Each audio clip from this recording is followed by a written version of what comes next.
Blazing looking now for a pitch back in the zone as the 2-2 is grounded into the hole at second. The second baseman will pick it up, and Blazing is safe. Blazing is out. Wow, what a call at first. But most importantly, Noakes scores, and Coach Faulkner is hot on that call, and I don't blame him. Again, most importantly, the Indians with a run across the board. Cuts the deficit to 1, 2-1 now. One swing of the bat, and Robertson scores. This game is tied. And there it is. It's lined into left field. Corn's out with a base hit. Robertson scores, and it's now tied up. But what could have been, as that would have put Blasek on second. But either way, it's a 2-2 game now. Aiden Corn with the RBI single to left. The 1-0 Noakes takes a good secondary league, and Deans flies out to left field. It's going. That is off the wall. Noakes is around third. Noakes will score. Deans is into second with a double, and that's a 3-2 lead now for your Indians. That one looked like it was bounced about halfway up the wall. And good for Steven Deans. And your Indians now with a 3-2 lead. 2 balls, 1 strike, 1 out here. Houston will line it down the third baseline, and that's a fair ball. Corn will score. Whitney's around third. He'll score. Houston will leg into second. He rounds second. He's going for 3. He gets stuck in the corner. And Merrick Houston with a 2 RBI triple to give your Indians a 5-2 lead. Put it right inside the bag, did Houston. And there's the insurance runs the Indians needed. The 1-0 is bunted down the third baseline. What a bunt by O'Sullivan, and Houston scores to give the Indians a 6-2 lead. What a picture-perfect bunt by O'Sullivan. Whitney looking to add to his 2-for-3 night, and he grounds it to second and flip it to short for 1. And Whitney's safe, and so is Robertson at home. So Whitney with the RBI. Robertson will score the run. The score is now 7-2. The 0-1 is flied into left center field. Davis has a good beat on it, and he dropped it. He dropped it. Blasek is around third. Whitney will score, and Houston pulls into third. So he went a long way for it. That's an E8, as he had a good read on it. But unfortunately dropped it.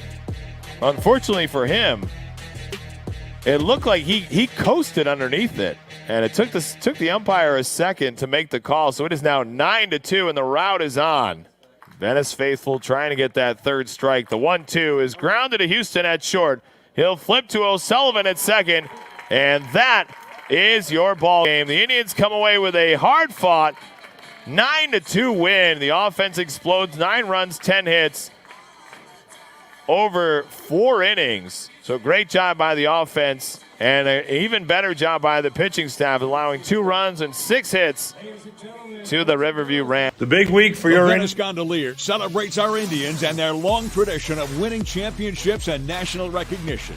Athletics and academic excellence are hallmarks of the Venice Indians' winning culture. The Gondolier team enjoys a tradition of winning the Florida Press Association's top award for 8 consecutive years. Get the Gondolier and enjoy local news, sports, and our Pulitzer Prize award-winning commentary. Call to start your print and digital subscription. Get the Gondolier and go Indians! Monday night. Tonight we head to Clearwater to take on the Calvary Christian Warriors for a home-and-home series tonight at Clearwater, tomorrow night here at VHS. Josh Grant and Coach Craig Faulkner along with you for another pregame show. Let's talk about the 9-2 win Monday night against the Rams. Yeah, Riverview Rams are a good baseball team. They beat us earlier in the year, so it was nice to defeat them 9-2, especially they hit a home run early in the game, went up 2-0. For our guys to respond the way they did, our pitching, our hitting, to come back and beat them 9-2 is, really good feeling, and we're on track. Your starter, Aiden Beachy, kind of struggled for the first time all season, got into a couple of jams. Talk about his effort on Monday. Yeah, he even though he struggles, he still always gives us a chance to win. The guy hit a home run on a, hanging changeup. The wind was blowing out. I probably should have called a different pitch there. I still like what he did. We got to get a lot of pitchers in the game, which is really nice. I think we probably threw 6 different pitchers, and we got a lot of pitchers, so getting them a little work is a good thing for our team morale. So when you're calling pitches for your pitchers, do you basically call it to benefit to their strengths, or with your years, you're 20, 30-plus years in the game, do you kind of know what pitches to call in what situation? Well, I think one of the best things I do is call pitches. Being a catcher my whole life and having some unbelievable coaches on teaching me to, calling pitches. So I use a little bit of everything. It depends on, I go with the pitcher's strengths a lot, but, looking at hitters' weaknesses is important as well. So I use a little bit of everything. I got a lot of different philosophies, but I think it's one of the secrets to success at Venice High School. I think we don't walk many guys, and we do strike out a lot of people at a lot of times. So the strikeout to walk ratio is big in winning high school baseball games. Let's talk about your pace setter on the day. He's named number 83 in the top 100 MLB draft prospects, Michael Robertson. He goes 2 for 4 with 2 runs scored. Let's talk about Michael at the top of the lineup. Well, listen, anytime Michael gets on base and is hitting like he's swinging the bat now, it gives us a great chance to win. He is the guy that sparks our team and wreaks havoc on other teams. When he's on base, everybody's worried about him stealing, getting in scoring position. They don't throw the same quality pitches to the hitters behind him. And when he scores, it sets us up to be very successful. Johnny Whitney also 2 for 4 on the night with 2 singles and a run scored. Came in through an effective inning on the mound. And let's talk about Merrick Houston. 2 for 3 on the night with a triple and a double that really sparked that 3-run rally and the 3 runs in the 6th inning. Talk a little bit about Merrick. Well, Merrick's a great all-around player. Struggled a little bit early with the bat this year, but has really been coming on strong. Makes some great plays at shortstop. He's the kind of player that, colleges are looking. He's going to Wake Forest, which is a great baseball school. Defense, he's coming around with the bat. He's got the body that everyone's looking for. He's got a really good arm. So he's a spectacular shortstop for us. And when he gets hot, hitting like he is now, it is really nice for us as Venice High School Indians. So we talked about it earlier in the week, but let's get into Calvary Christian tonight. The 10th ranked team in the Max Preps United States ranking. Talk about what kind of team they are and what you're expecting from the Warriors. Well, listen, they always play us tough. Calvary Christian is always coached very well. We talked about that before. Greg Olson's a great coach. They get a lot of talent at that school. They got a lot of guys committed. So, we're excited to play them. They've got 2 really strong pitchers. We're not sure which one we're going to see tonight, but we'll see a righty. But they're going to be fundamentally sound. They play the game the way we do. It's always a great game against them. We've won 1-0 against them. They beat us 1-0. So we're expecting to play good baseball tonight. It's great to see those. Looking at the top 10 rankings on MaxPreps.com, Tampa Jesuits there at number 3 at 15-1. It's great to see that one, knowing that it came to the hands of your Venice Indians. Yeah, that's fun to beat a highly ranked team, and we've done that a lot in the past, where a team's gotten the number 1 ranking either in the state or in the nation, and we've come back and beat them. We were talking about that the other day. We went out to North Carolina to play in the national tournament, and we beat the number 1 team in the nation, Woodlands. So we've done that before. It's fun, but we're going to have our hands full tonight with Calvary Christian. And you counter on the mound with Houston Wynn, the lefty, who has he exceeded expectations this year? He's thrown really well despite his young age with a lot of other senior pitchers on your roster. Talk about Wynn over the 2021 season. Well, he's a lefty that's really crafty. He's got a good curveball that he throws for strikes in any count, which is what makes him so valuable. He's got a really good changeup. And even though he doesn't throw extremely hard, he probably throws in the low 80s, his fastball has a tremendous amount of movement. So, he's got a lot of things that can keep hitters off balance, and that's what we do. So when he's throwing strikes with all those pitches, it's just a matter of, can I call a good enough game for him? So, we're expecting to see that again tonight, and he will give, Calvary Christian a difficult time. So again, at Calvary Christian tonight, at home against the Warriors on Friday night, not to look ahead to next week, but 1 week from tonight, your Indians will be taking on the Sarasota Sailors in the final matchup of those 2 teams during the regular season at Cool Today Park at 7 o'clock. Do we have any ticket information? Yeah. If you want to buy a ticket for that, especially early, we'll be selling them Friday night at our home game, tomorrow night at the home game. They're $10. I believe that's any seat in the stadium that you want to sit in. So, buy your tickets at our concession stand. At least we'll be selling them for the first, 3 or 4 innings. And I believe you can get one at the game, too, if you don't get one tomorrow night. And if you can't join us at Cool Today Park, the broadcast will be live from the Braves Spring Training Home Facility. 7 o'clock, Cool Today Park. Thanks, Coach, again for your time. Let's go Indians. All right. Thanks, Josh. The Venice Gondolier celebrates our Indians and their long tradition of winning championships and national recognition. Athletics and academic excellence are hallmarks of the Venice Indians' winning culture. The Gondolier team enjoys a tradition of winning the Florida Press Association's top award for 8 consecutive years. Get the Gondolier and enjoy local news, sports, and our Pulitzer Prize award-winning commentary. Call to start your print and digital subscription. Get the Gondolier and go Indians! Good evening, ladies and gentlemen, and welcome into tonight's live stream, live from the beautiful press box here at Clearwater Calvary Christian High School. Josh Grant bringing you the action for a rare road game, as the Indians have quite a few home games left on the rest of the schedule. I think this is the last actual road game that we have. So tonight, actually, there will be a video stream as well, so audio and video. Glad to be here with you against these Calvary Christian Warriors, who up until today were the 10th-ranked team in the Max Preps National Baseball Rankings. A couple of losses in the last week has dropped them now down to, I believe it's 15th in the nation. But either way, you're in for a good one, as this is always a good matchup between the Warriors and the Indians. Coach Greg Olson for the Warriors and your coach Craig Faulkner, good friends. They know and they know how to teach baseball the right way to each team. So it should be a very good one live here from Clearwater.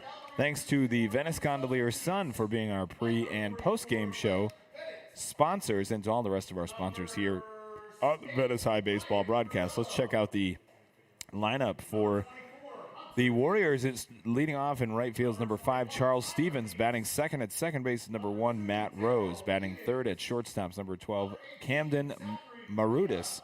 Batting fourth is the first baseman, number 17, Jackson Eunice. Batting fifth is the left fielder, number 28, Miles Curley.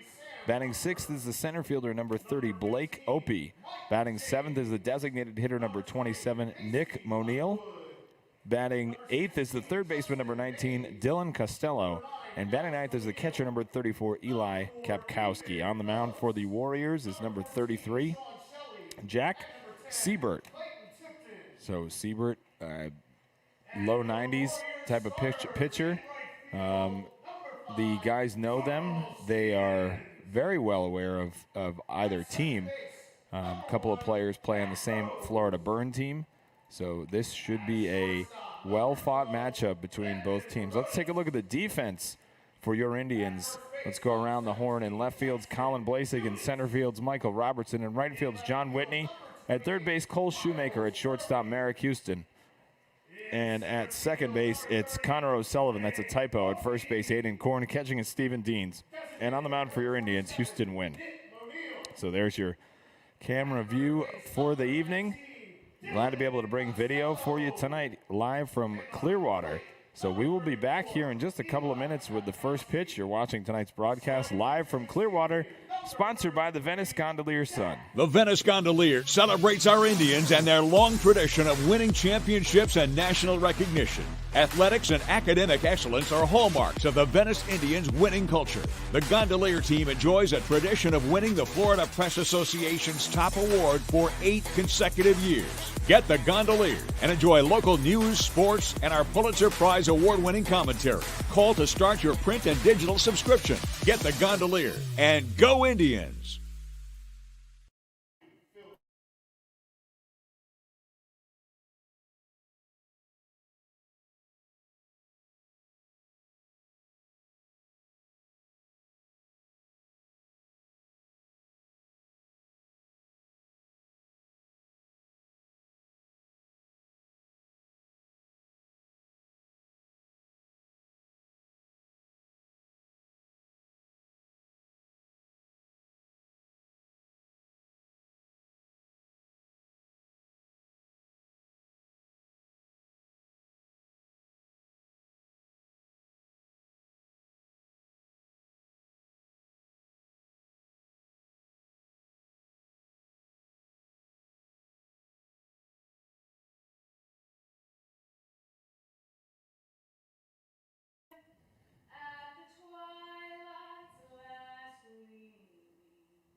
An outstanding rendition of your national anthem here at Clearwater Calvary Christian. Glad to be here with you on tonight's broadcast. There's your live view.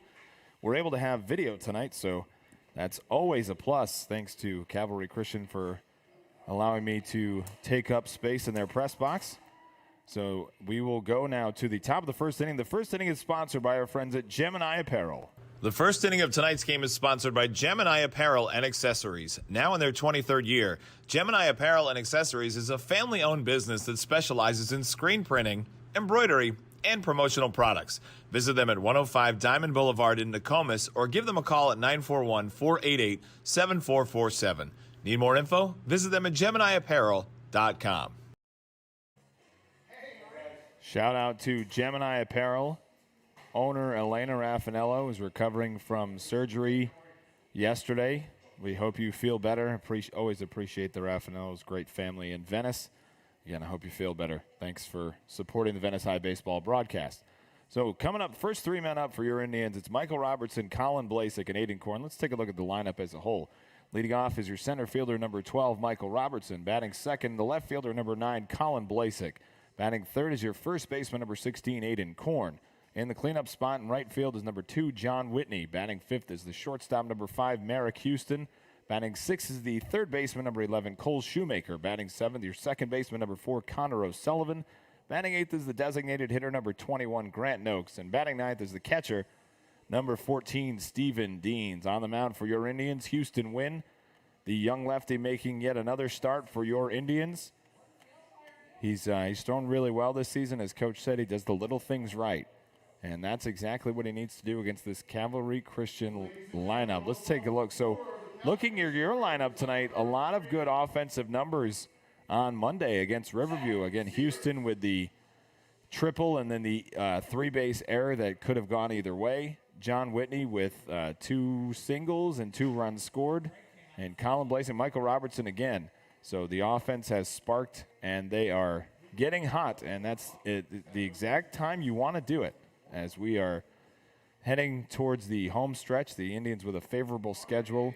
Again, they play the toughest schedule in the state, but a lot of home games coming down the stretch for your Indians at Venice High School. So, again, if you would like to purchase tickets for next Thursday's game at Cool Today Park, you can do so at tomorrow night's home game against Clearwater Calvary Christian.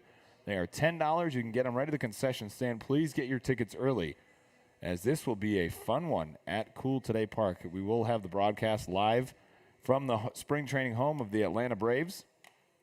So we are glad to be there with you. So first three up is Robertson, Blaze again. Korn Robertson again on Monday, named number 83 in the top 100 MLB draft prospects on the board now. Lots of pro scouts always at each and every game watching your Indian center fielder. On Monday, Robertson went 2 for 4 with 2 singles, 2 runs scored. So as the pace setter, got to get it going here against these Calvary Christian Warriors. And the first pitch from Siebert is a curveball high and away for ball 1. First pitch at 7:04. Just shy of 7:05. Great job by the press box staff. An outstanding rendition of the national anthem. The 1-0 on the way from Siebert. High and inside fastball. It's called for strike 1. Count pulls even at 1-1.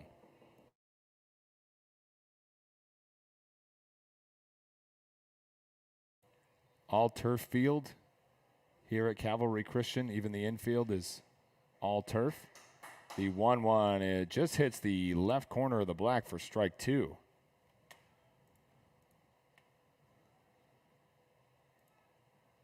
Tennis coach Wayne Robertson finishing the match with Fort Myers, the ultimate multitasker, coaching his team into the district playoffs. Thanks, Elena. Appreciate you watching again. And Mark Shoemaker watching from the Venice Little League fields. First time 3 Venetians have shouted out to start the broadcast. The 1-2 on the outside corner for strike 3. Looked a little bit outside, but Robertson is down looking. Bring up the left fielder, number 9, Colin Blazik. Blazik on Monday night, 1 for 3 with a single in the 6th and a run scored.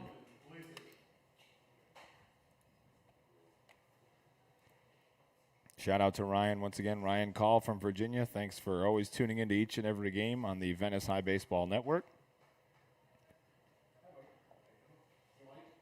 It's a good pitch by Siebert. Just looked a little bit outside. The first pitch to Blazik is on the outside corner for strike 1. Let me know if I'm too loud, please, how the audio sounds out there on the broadcast. Siebert fires the 0-1 way outside. Count goes even at 1-1.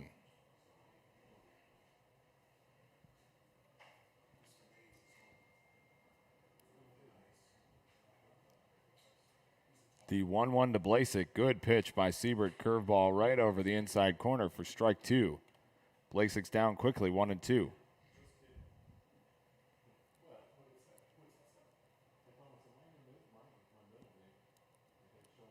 Siebert looks in. He's got the sign. Catcher sets up in the outside corner. Pitch goes inside and hits Blazik. So the Indians have a runner on with 1 away for Aiden Korn.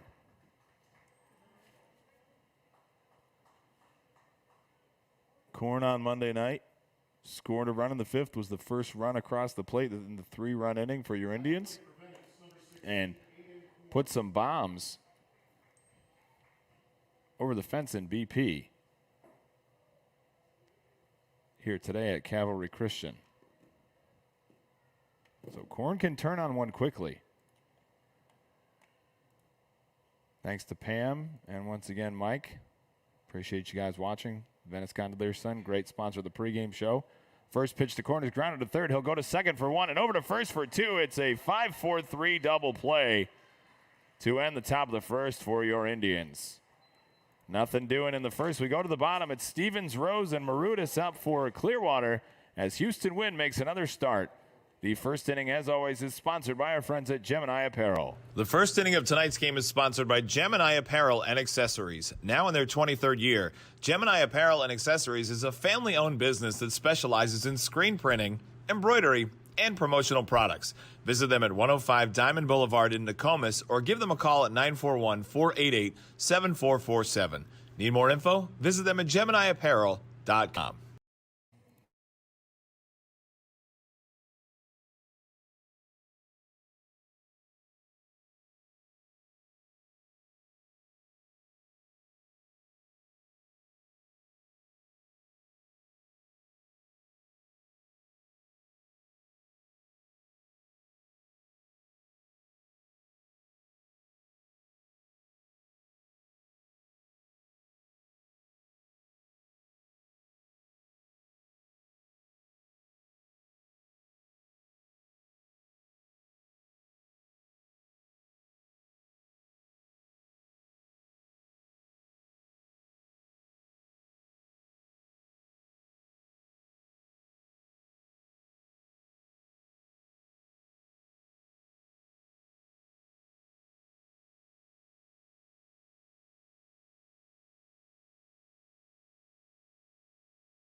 Back here, bottom of the first from Calvary Christian. Let's take a look at the Indians' defense. In left field is Colin Blasek. In center field's Michael Robertson. In right field, John Whitney. At third base, Cole Shoemaker. At shortstop, Merrick Houston.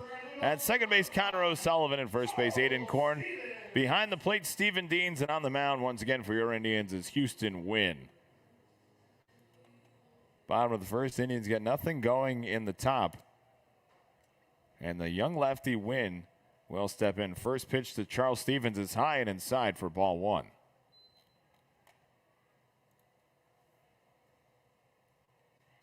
A picturesque night here in Clearwater. We've had absolutely fantastic weather throughout the season. The 1-0 from Wynn is fouled off to the left of the press box. Count goes even at 1-1.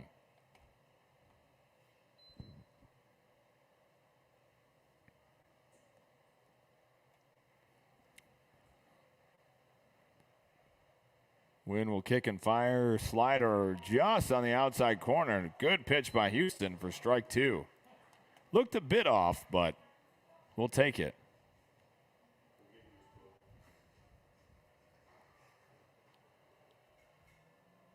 The 1-2 to Stevens. Strike three swinging. What a pitch by Wynn. And there's the first out of the inning.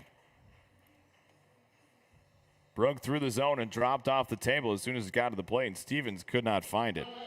Second baseman number one, Matt Rose, now up. Beautiful pitch by Wynn.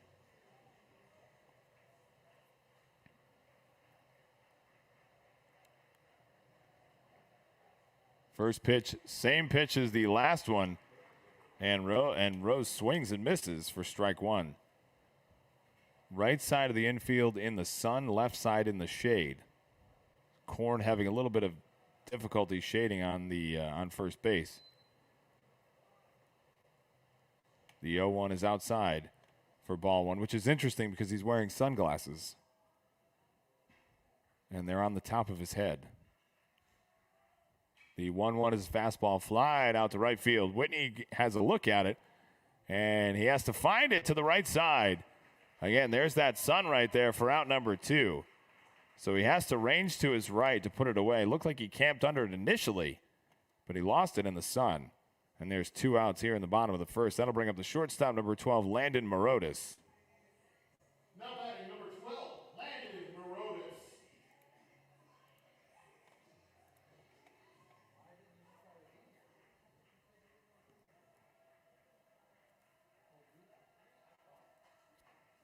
First pitch to Morotis is outside, just misses by Wynn for ball one.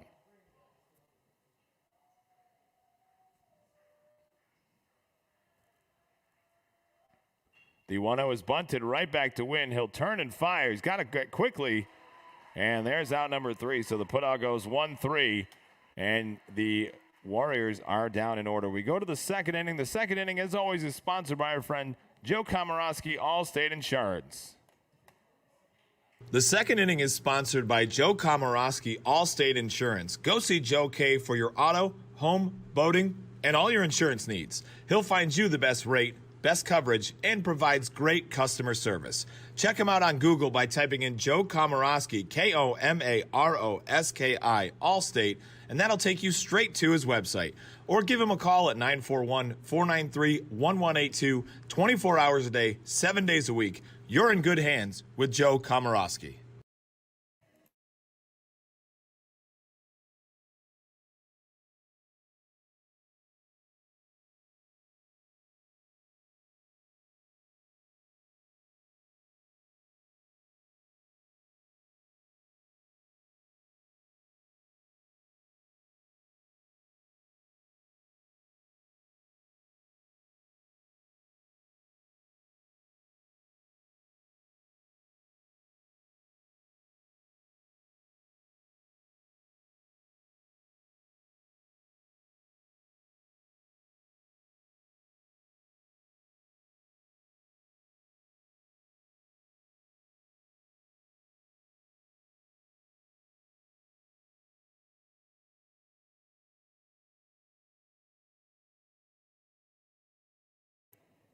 Whitney, Houston, and Shoemaker, first three up for your Indians, 4, 5, and 6 in the order. We're through one here. Nothing on the scoreboard for either team. Josh Grant bringing you the action live from Clearwater. So Whitney will step in. First pitch on the way from Seabird is high and outside for ball one. Whitney on Monday night, 2 for 4, 2 singles, 2 runs scored, and a stolen base, and a very productive inning on the mound. The 1-0 high and away, but it's called strike one. Quite the slow strike call by the umpire. Almost as if he's thinking about the call mid-call. The 1-1 is a slider over the outside part of the plate, and Whitney slaps it foul for strike two.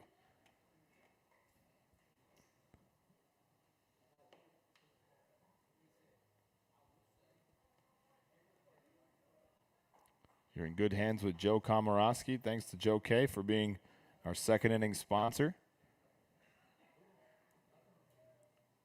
And to all of our great sponsors on the Venice High Baseball broadcast. The 1-2 comes inside to Whitney for ball two. Counts even.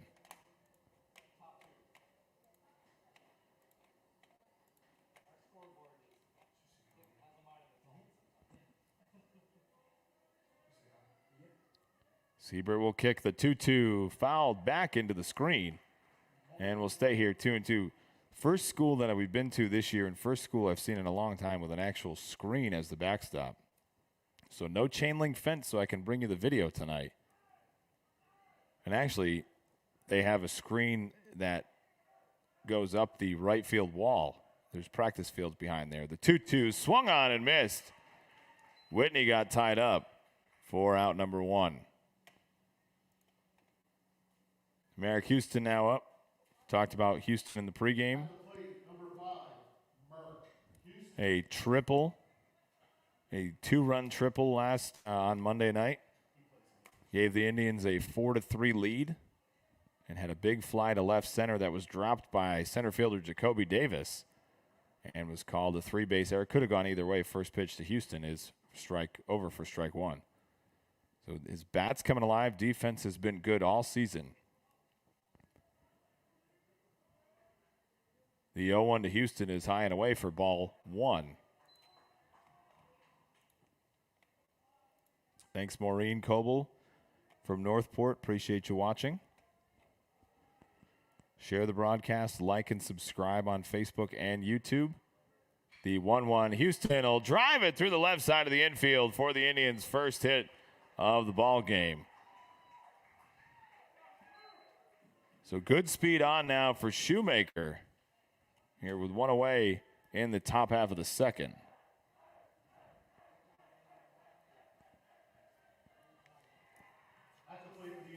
Just put it past the diving glove of Dylan Costello. So Houston will take the lead. Seabird now comes from the stretch for the first time in the ball game. Third baseman will play in. And the pitch gets away for the catcher. Houston will get up to second.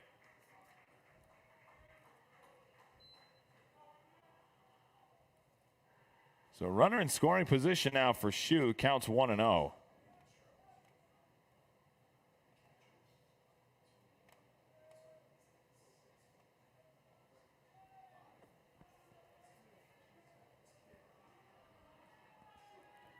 Tough pitch to handle as Seabird left it up high. Kapkowski had to come out of his crouch for it. It was just a little bit too high.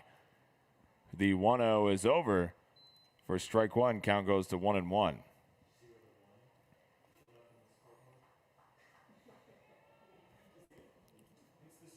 So go for a wild pitch by Seabird.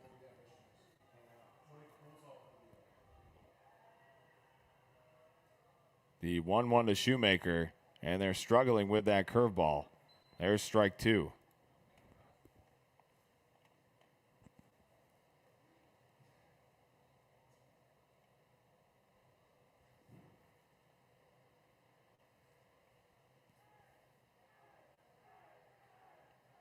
The 1-2 high and inside to Shoe.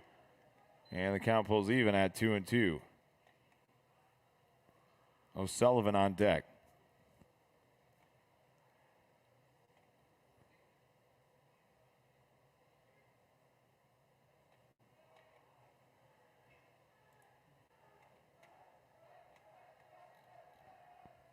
The 2-2 is flied into left center field. They come to the two almost come together. The left fielder will pick it up for out number 2.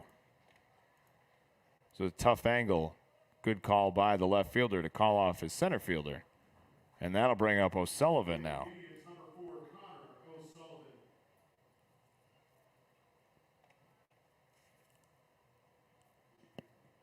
O'Sullivan 1 for 3 on Monday night with a single in the 5th, but struck out twice.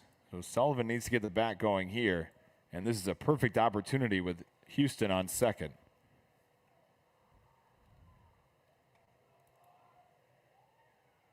The first pitch to O'Sullivan is over for strike 1. Maybe we can ask him if he could speed it up just a tad.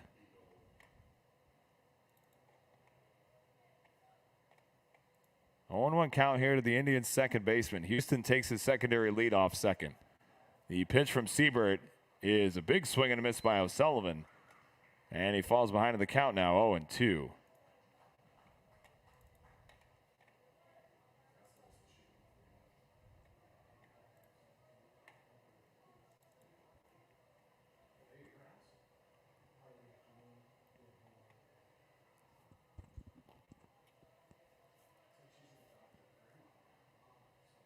The 0-2 on its way to O'Sullivan. High fastball for ball 1.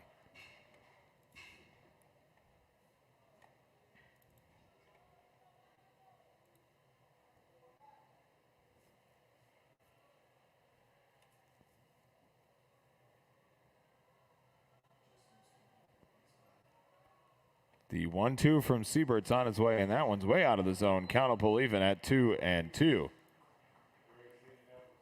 Good patience by O'Sullivan trying to find a pitch to hit. He's struggled with the bat recently, but again, this is a perfect spot. A hit here could really open it up for Connor O'Sullivan. Good speed with Houston at second base. Siebert from the stretch, the 2-2. Check swing. Did he go? No, he did not. The count goes to 3-2. Good job holding off by Connor.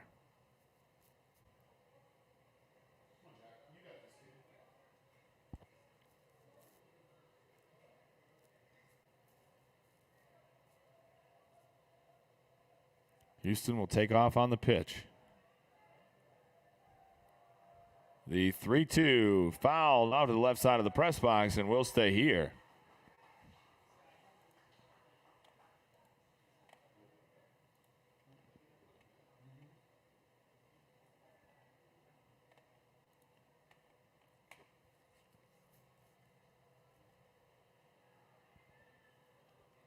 The only one in the sun now is in the infield's the first baseman. Shade going over the rest of the field. The 3-2 freezes O'Sullivan.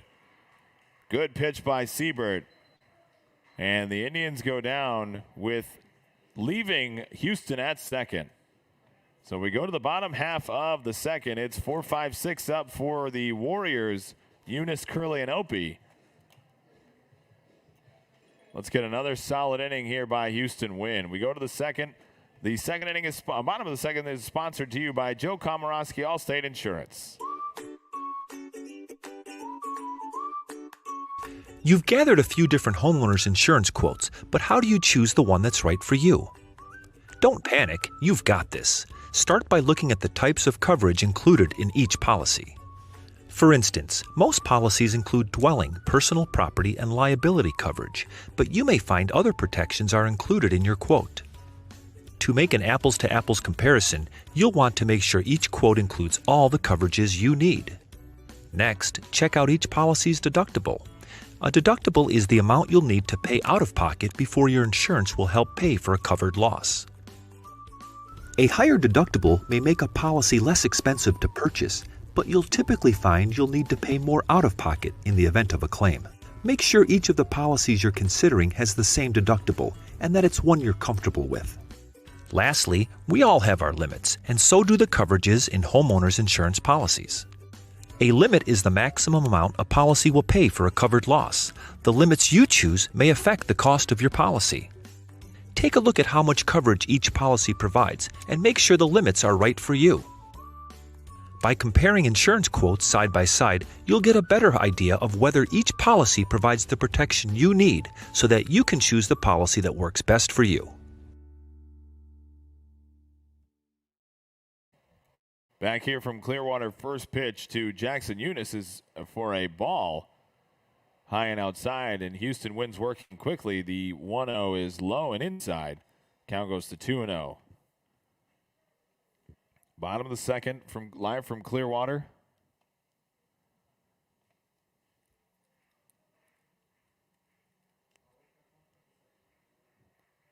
No score, just one hit for the Indians. The 2-0 from Wynn is high and away. And the count goes to 3-0.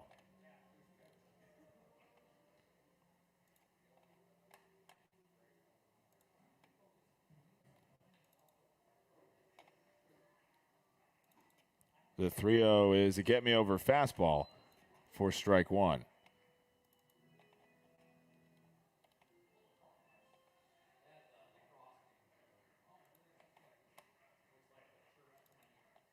The 3-1, a good pitch by Wynn. Just misses outside, and he walks him. So Eunice is on. Cleanup hitter for the Warriors is on with a walk, and that'll bring up the left fielder, number 28, Miles Curley.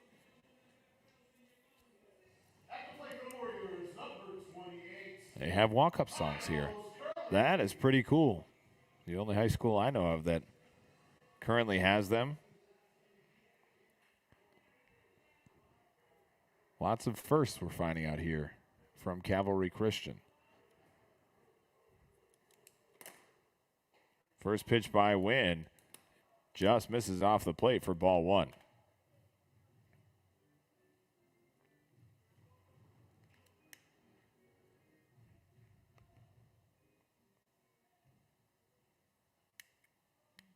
He's got the sign. He'll come to the set. Wynn with the 1-0 fastball on the black for strike one. Count pulls even at 1-1.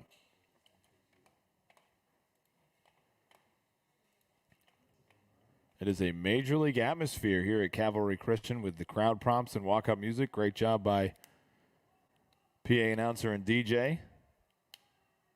And Wynn will check on over him at first.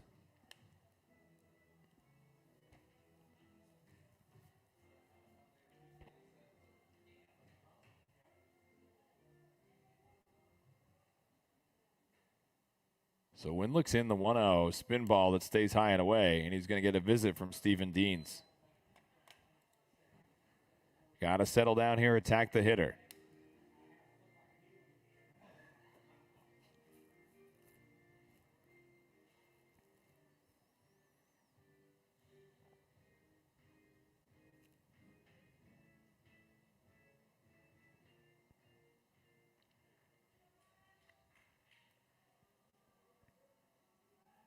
The 2-1 gets away from Deans. Eunice will get up to second. So now a runner in scoring position and a 3-1 count. And he'll get a pinch runner at first. That's number 10, Clayton Tipton. So Tipton will run for Eunice. Now the runner in scoring position, the Warriors get a courtesy runner. Put a bit more speed on the bases.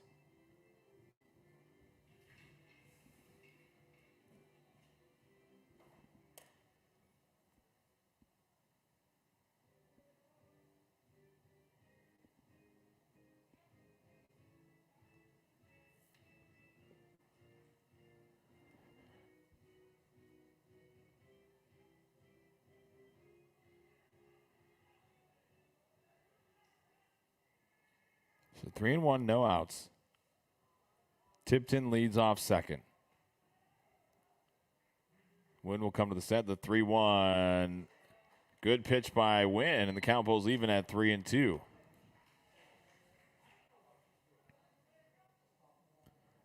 Because I have a feeling with this umpire, I'm going to have to hold off on some of these calls tonight. Even though that one looked good, I have to hold off on making some of these calls until he makes the signal. The 3-2 from Wynn is driven deep to left field. It's wide of the foul pole, so that's a good one.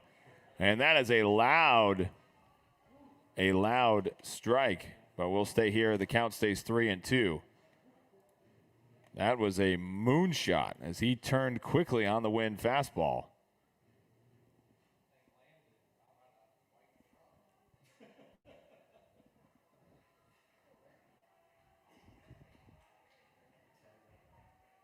We're going to stay away from that zone on the 3-2. Wynn comes back, grounded up the middle to Houston, past Houston. Tipton will round third. The throw comes in from Robertson, and Tipton is dead to rights. He's out at home plate.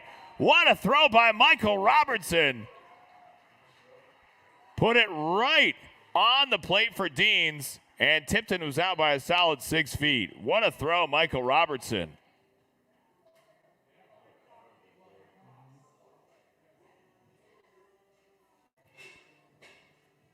So Curley's on with a base hit, but most importantly, Robertson with the dagger. Can't get much more perfect than that throw. The first pitch to Curley just misses off the plate for ball 1.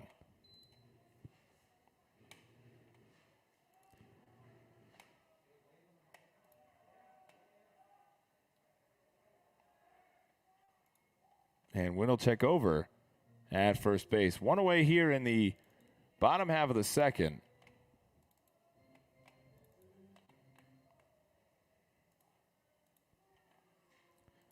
It was a nice play, Mark. The 1-0 is over for strike one. Count goes even at 1-1.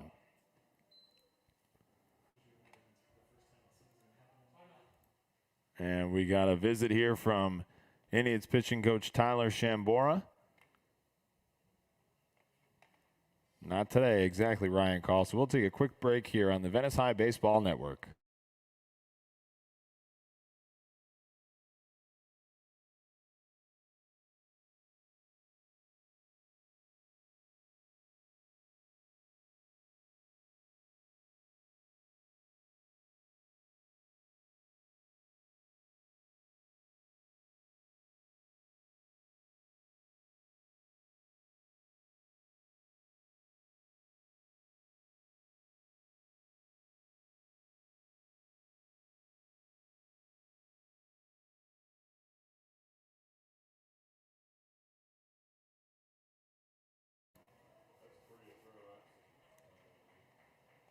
Shambora is off the field and Wynn's back on the mound. We're back here on the Venice High Baseball broadcast. It's a 1-1 count here, 1 out here in the bottom of the second. The 1-1 is over. A good off-speed pitch for strike 2. If you missed it, Robertson just showed off his 50-grade arm as he threw out Tipton trying to score to keep the score at 0. In the bottom of the second, Wynn will check over. That's why the scouts love him, exactly. Thanks, Michael.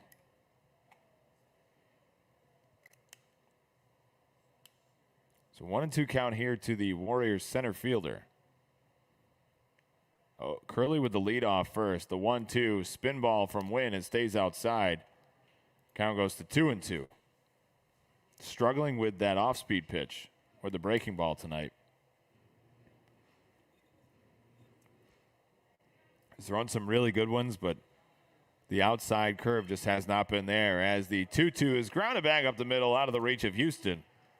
So Opie's now on with a single, puts runners at first and second for the designated hitter, Nick Monil.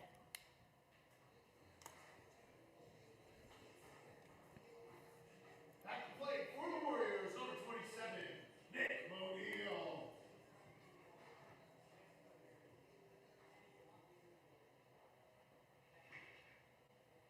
And if you're impressed by that Robertson throw, wait till you see this kid run. We've talked about it quite a bit, a 6'4", 60. Just unbelievable top-tier speed. The first pitch to O'Neal is a beautiful bunt just out in front of the plate. Deans will get it and fire to first, and O'Neal is out. A bang play. Deans needed every bit he put into that for out number 2. But most importantly for Calvary Christian, the runners move up. So sacrifice bunt by O'Neal will bring up the third baseman, number 19, Dylan Costello. Let's give it up for our third baseman, number 19, Dylan Costello. So Costello up looking to cash in for the Warriors. The 8-hole hitter, Eli Kapkowski on deck. First pitch from Wynn is over for strike 1.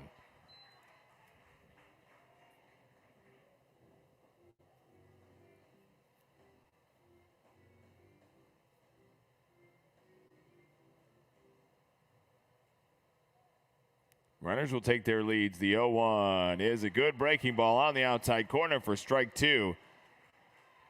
And that's what Houston's been looking for on that outside part of the plate.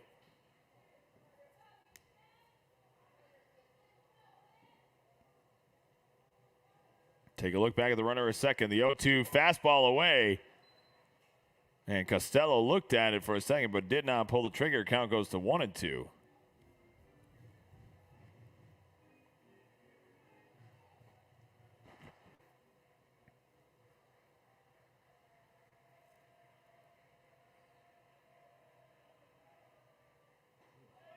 The 1-2 just misses. Where did that one miss? And deuces are wild. 2 balls, 2 strikes, 2 outs.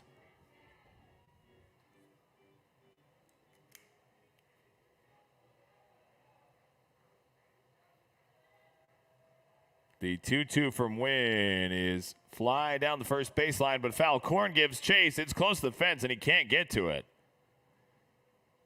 So we'll reset here. Count stays 2-2. Good hustle by Korn. That was a long run.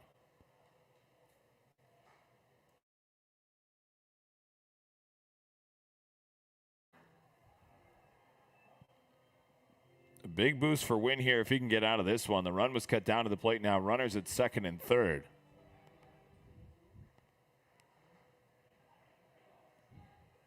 So Wynn will look in for the sign. He comes from the set, and the 2-2 just misses. Deans tried to frame it, but the umpire said no. Count goes full at 3-2.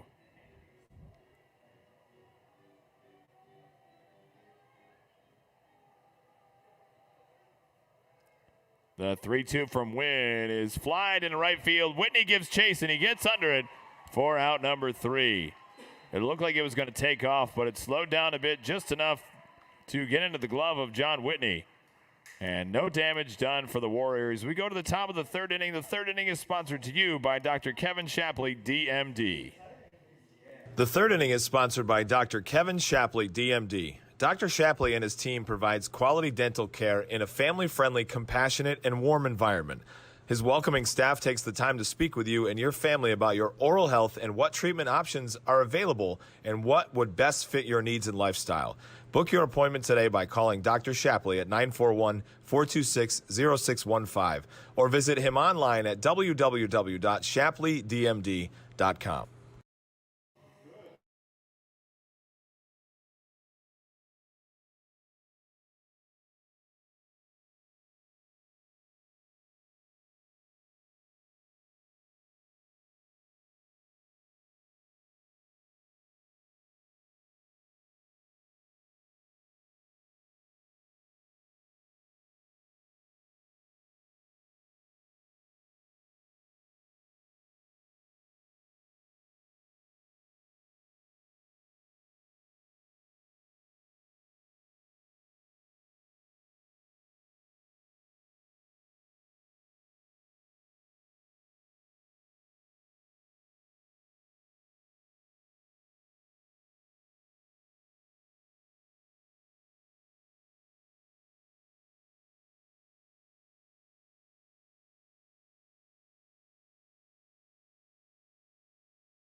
8-9-1 here in the top of the third for your Indians. It's Noakes, Deans, and top of the order, Robertson. Live from Clearwater, it's no score on the board, 0-1-0 for the Warriors, 0-2-0 for your Indians. So Noakes will get up here, the designated hitter, trying to get something started early against Siebert, who's thrown very well here to start the night. Thanks for joining us on the Venice High Baseball broadcast. Appreciate the viewers. Bill, once again, thanks for watching. Mark, it was a good inning on defense. And Bill Schneelock, there you are, watching in two spots. First pitch to Noakes is over for strike one. Bill is so dedicated, he's watching on both Twitter and Facebook. So thanks, Bill, for joining us once again. The 0-1 is just misses Noakes for ball one.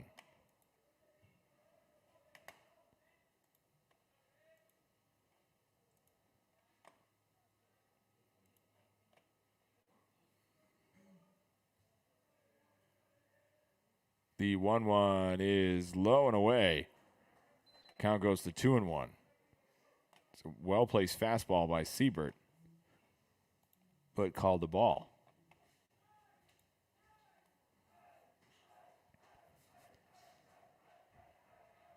The 2-1 is grounded back to Siebert. Makes a beautiful play. What an athletic play. And he'll underhand it over to first for the first out of the inning. Nice play there by the Warriors starter.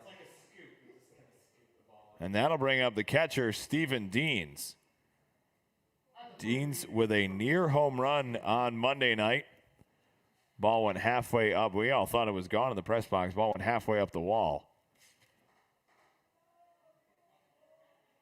Good to see the catcher who does all the little things right behind the plate. Good to see his offense start to come around. First pitch to Deans is low and away for ball one.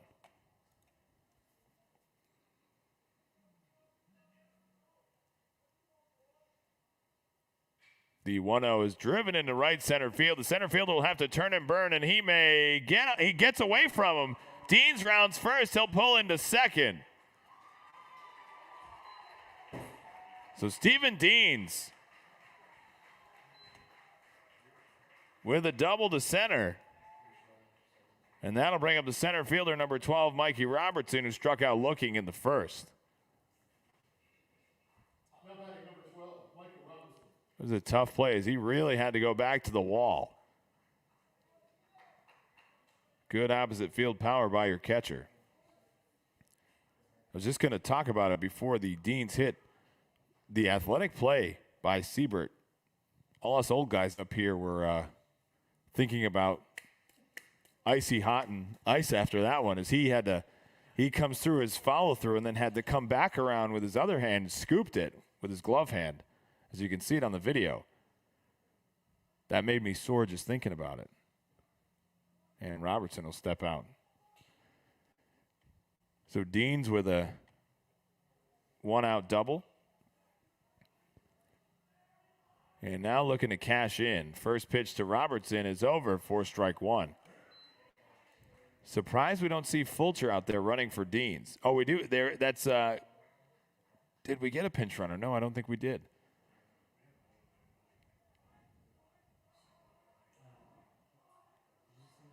The 0-1 to Robertson is high and inside for ball one. And we did. That's Cole Stark. Cole Stark's running for Deans. I didn't see the switch.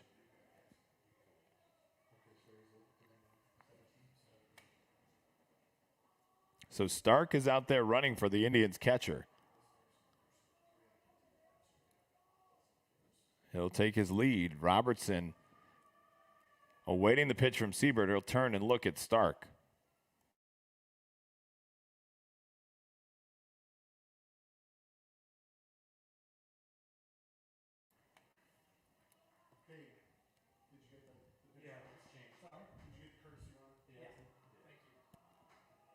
Stark will take a lead. Siebert will look at him, and he's looking at him. The 1-1 is away to Robertson for ball two.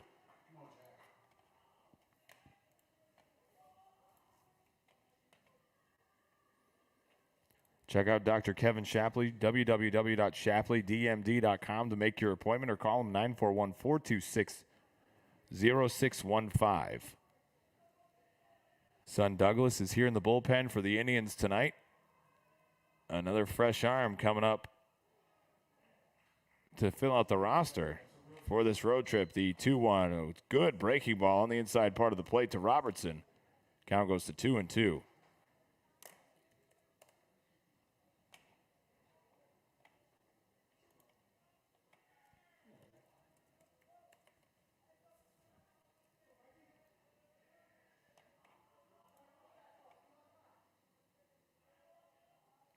The 2-2 is driven to left center field, and that one is going deep. That one's going to be over the head of the left fielder. Stark will come around third. Stark will score, and there's an RBI double for Michael Robertson to give your Indians a 1-0 lead.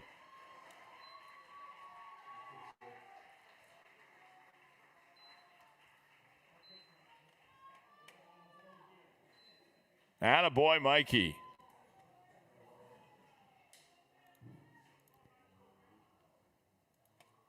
Good oppo field power for your Indian center fielder. And that'll bring up Colin Blasek. Blasek was hit by a pitch in the first.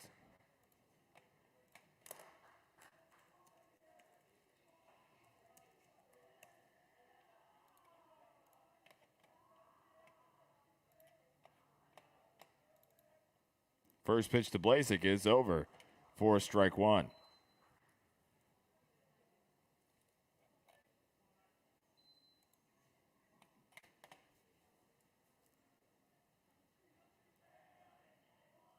The elite speed of Robertson off second. Base hit anywhere. Robertson is likely scoring. The 0-1 swung on and missed by Blasek. Count goes to 0-2. Colin quite a bit behind on that fastball by Siebert.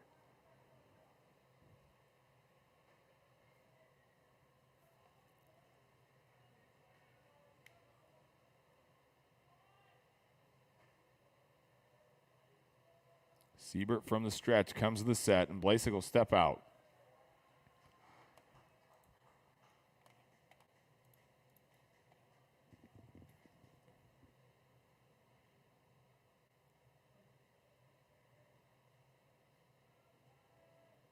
The 0-2. Blasek checks his swing, but he'll go around for the strikeout. Tried to hold it back, but could not. And there's two away. And that'll bring up Aiden Korn. Korn grounded into an inning-ending 5-4-3 double play in the first. Aiden put a couple of shots out in left field over the left field fence in BP. So it'd be great if he could put one out here. Looking for that big RBI moment.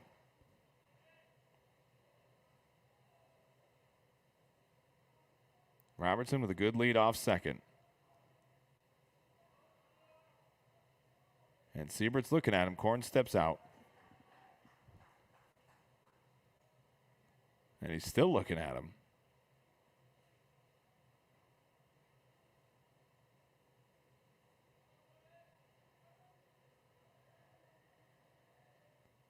First pitch to Korn is low and in the dirt, and he's got Robertson in his head.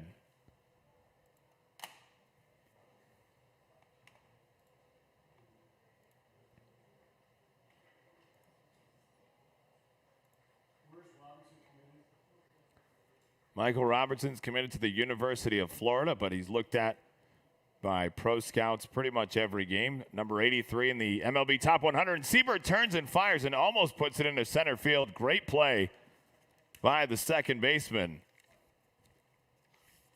to get that one, as that would have put Robertson on third. Great play by Matt Rose.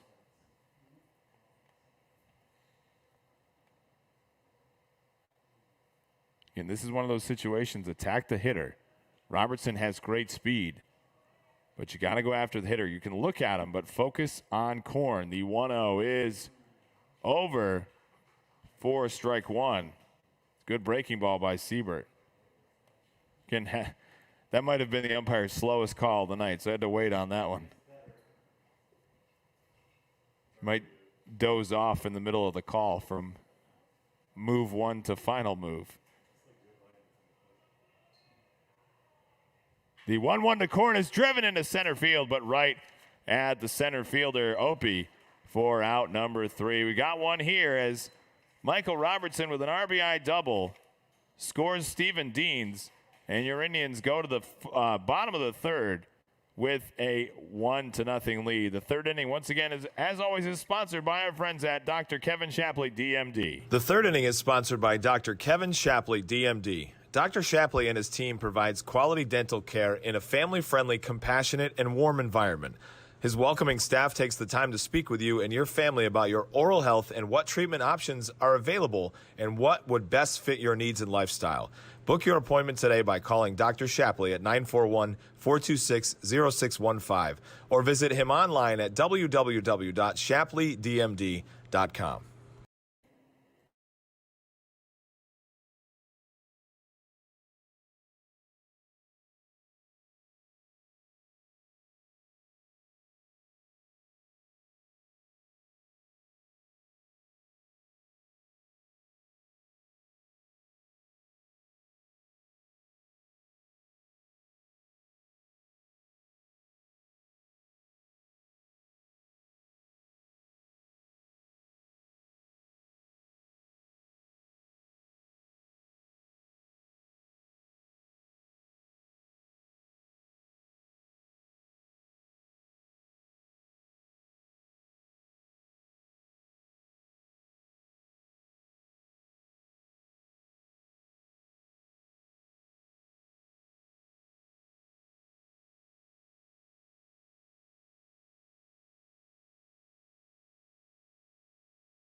Nine 1-2 up for Calvary Christian. Indians put one on the scoreboard in the top of the 1st. Win now to hold it here to keep another 0 on the board for the Warriors. First pitch is outside for ball 1. To the Warriors catcher. The 1-0 is fly down the first baseline, but foul. Count pulls even at 1-1.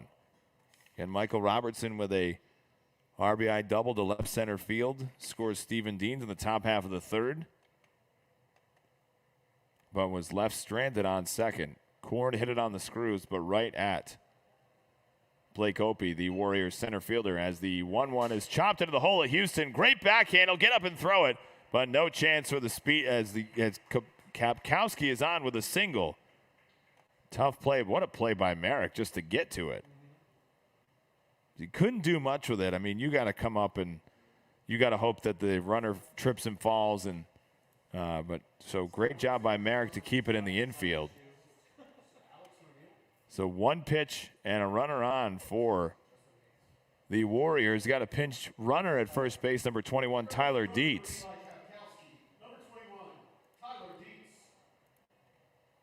So getting a little bit of speed here on the base pass to the Warriors and Dietz. And that'll bring up the right fielder, number 5, Charles Stevens, who struck out swinging to lead off for Calvary Christian.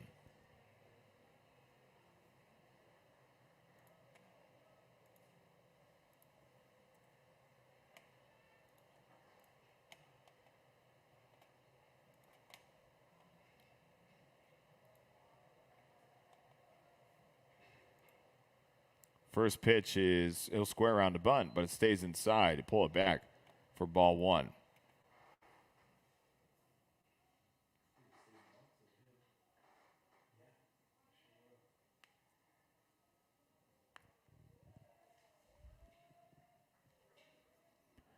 So Wynn has to come to the stretch earlier, and he's got him. Oh, at corner at first. He attempts the pickoff move. Dietz takes off. Wynn had him, but Korn couldn't hold on to it, and Dietz is now on second. So unfortunately, an early runner in scoring position. Not much Wynn could have done with that one, just mishandled at first base.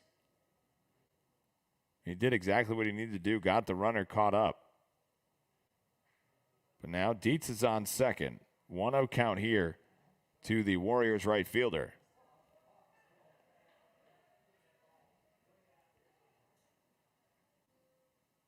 He'll square around the bunt again. The wind stays away for ball 2. And we're going to get some action down in the Indians bullpen. great sight lines here as it looks like it's Simon Yoakum warming. The freshman will get some action going in the bullpen.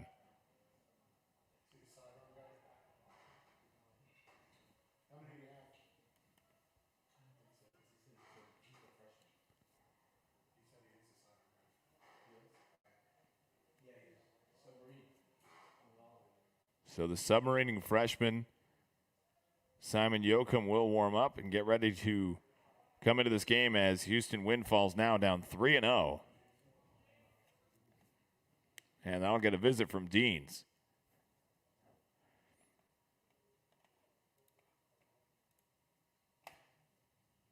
Yoakum, one of the couple of bench players coming up for the Indians tonight, or the JV players, excuse me. Trent Adrian and John Embry also making the trip to Clearwater.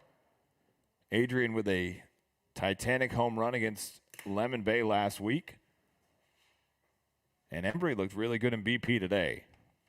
Embry, the future catcher for the Indian squad. As Noakes is a junior and Noakes is a senior, and Deans is a junior, I believe. The 3-0 on its way, and he loses on ball 4.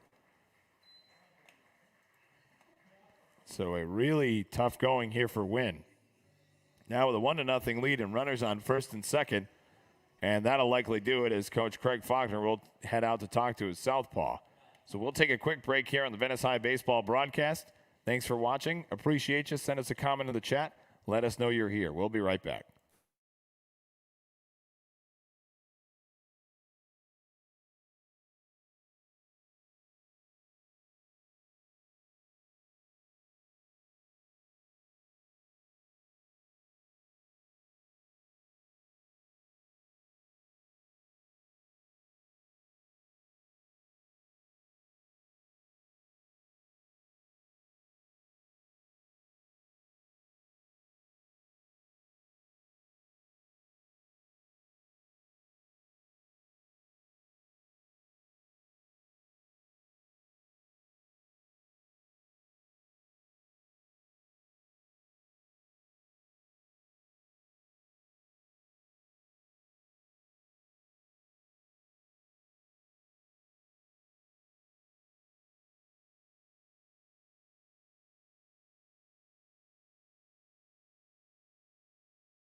This call to the Pigpen is sponsored by Daryl's Restaurant. Check them out, darylsrestaurant.net. Simon Yoakum, the submarining freshman, now on to pitch for your Indians in relief of Houston Wynn. Runners on first and second. Yoakum inherits a jam. But thus far this season, coming up from JV, Simon Yoakum has been extremely effective as another in the long line of Venice Submariners. It's tough to pick up that pitch at the plate for any hitter. So Yoakum comes in, runners on first and second. Indians with a 1-0 lead, no outs here in the bottom half of the third. And he'll face the 2-3-4 hitters for Clearwater Calvary Christian, Rose, Morotis, and Eunice. Rose flew out to right to Whitney in the first. So Yoakum with good stuff, and to come in, especially in a big game as a freshman, says a lot about the future of the righty. Warming up down the first baseline in the bullpen for your Indians is number 8, Brandon Lucido. And Lucido will actually take a seat. Now warming is the lefty, number 22, David Morgan. So Coach Faulkner likely looking at the matchups for the rest of the inning. Likely be a bullpen pitch by pitch, scenario by scenario here the rest of the way for your Indians, as he thought Wynn could have gone a little bit deeper, but Houston struggled with his control. So now Rose will step in against the freshman. Korn will play in, as will Shoemaker at third. Korn's way in. Expecting the bunt here from Rose. And he'll get it. First pitch gets away from Deans. It's fouled back by Rose for strike 1.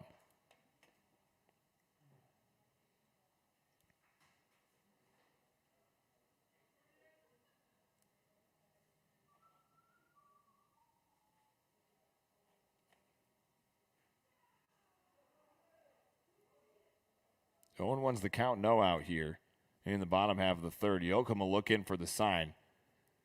Shoemaker expecting the bunt. Korn moves in at first. The wheel plays on. Houston will cover third, and Rose will chop it down the first baseline. It'll stay fair. Yoakum, no, Deans picks it up and fires it into right field. The runner will score around third. That's Tippmann. Stevens gets to third, and it's now 1-1. Tough play by Deans as he picked it up, had the runner at first, but airmailed it into right field. So we stay no outs. Score is now 1-1. And now runners on the corners for Landon Morotis. Is that an E2? As it was not a bunt attempt, it was a full swing by Rose.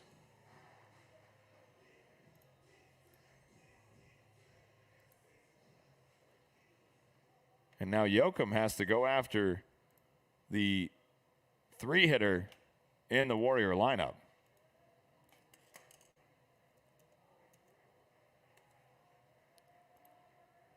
Shoemaker will play in at third. The bunt attempt is down, and it's bunted foul for strike one.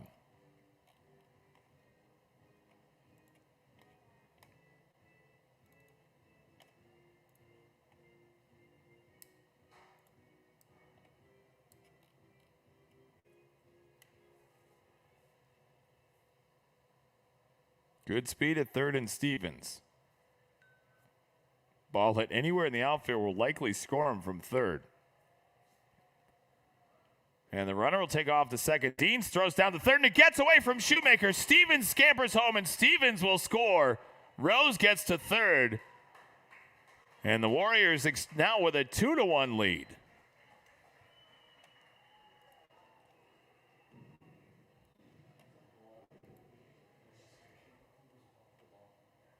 So that'll take Wynn off the hook. So 2+ innings for the Indians lefty.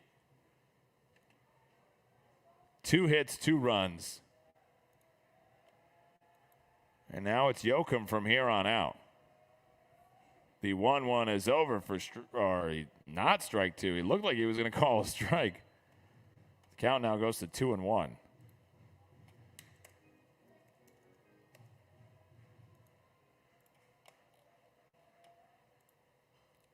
The 2-1 is flied foul off the right side. And the count goes even at 2-2. Tough turn of events for the Indians catcher in the bottom half of the third.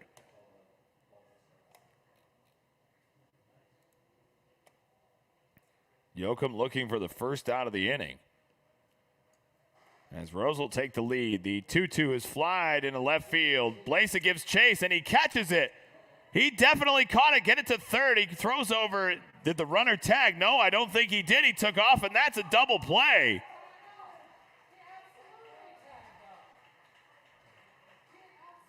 I don't think the runner tagged up.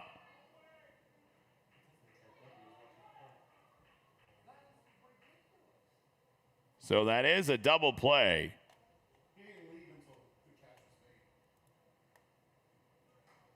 So we're going to talk about it on the field.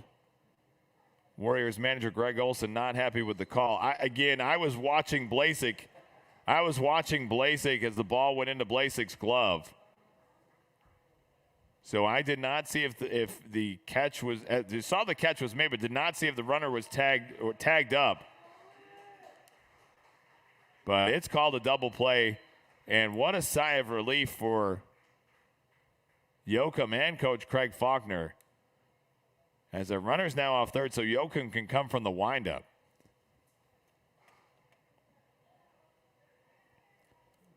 We'll have to go back and watch the replay, as I have the video tonight, so I can see the replay. We'll check it out tomorrow.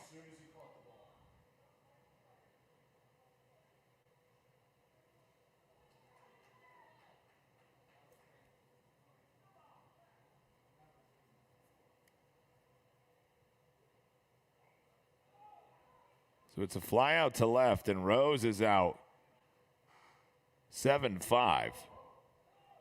And now we have some discussions here. Not really sure what's going on. And someone just got thrown out. The first base coach just got thrown out for Calvary Christian.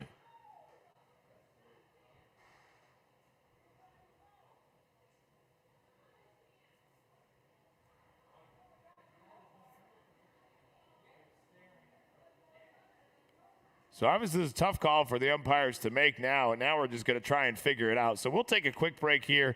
No, you know what? We'll stay right here. We'll stay right here as we all try to figure out this situation. Again, the line drive was caught in left field by Blasik, who got up and threw to third base. The runner I did not see the play as I was watching Blasik. The runner apparently took off as soon as the ball was called. But the umpires are saying the runner took off just before, as there he was able to double him off at third base. So the umpire now explaining it, the field umpire now explaining it to manager, and he's gone now. So the first base coach and manager are both ejected from Calvary Christian.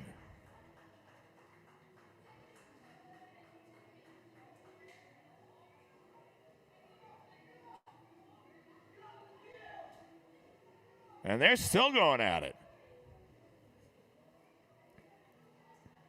And Coach Faulkner doing exactly what he needs to do in this situation, fold his arms and watch what happens.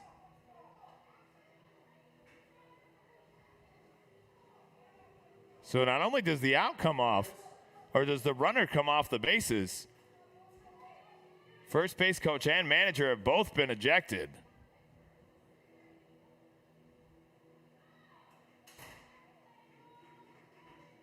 And Yoakum will take his warm-up tosses.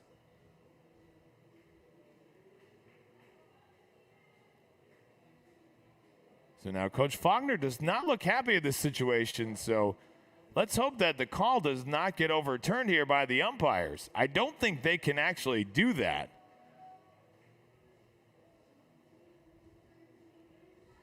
We do have video live stream. I don't know what the FHSAA.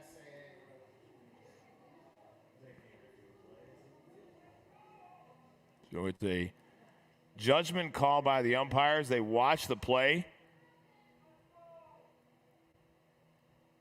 And we're just waiting to see here what the final ruling is. Apparently the final ruling is the final ruling.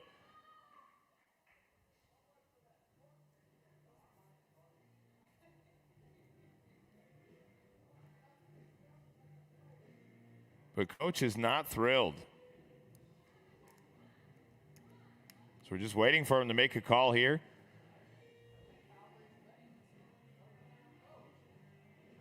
As Yoakum will get his tosses in, as is David Morgan down the first baseline.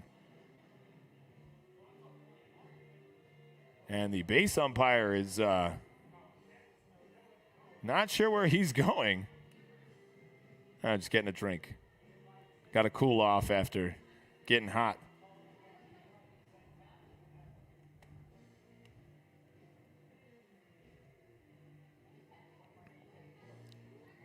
The coaching staffs of both teams are on the field now, waiting to see the outcome of this conversation with Coach Faulkner.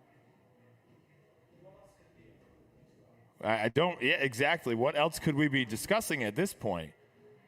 As the ruling has been made, the first base coach and manager for Calvary Christian has been ejected from tonight's ball game. So what else could we be discussing here?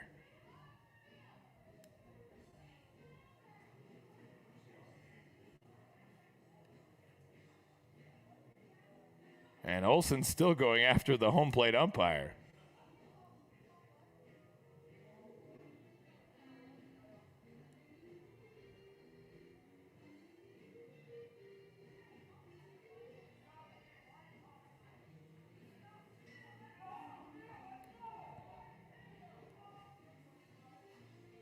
And the crowd's now getting into it. It's getting a little heated here between both sides.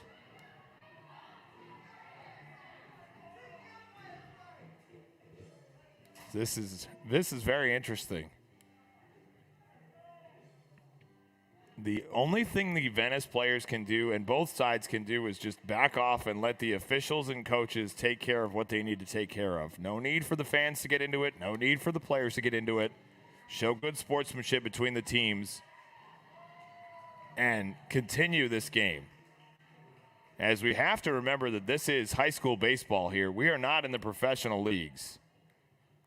People make mistakes regardless of what side the call goes for. But this is actually getting a little bit ridiculous now, as the play has been over for a solid 5, 6, 7 minutes at this point. So there should be 2 outs. There should be 2 outs on the board.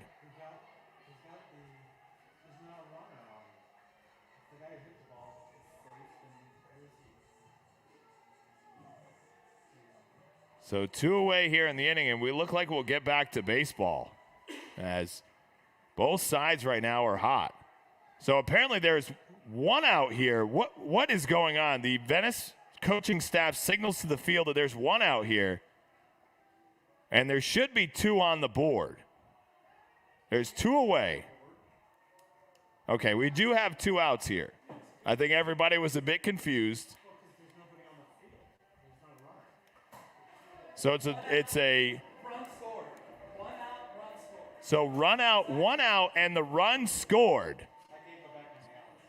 So apparently the run has scored, and the first pitch from Yoakum is lined up the middle for a single.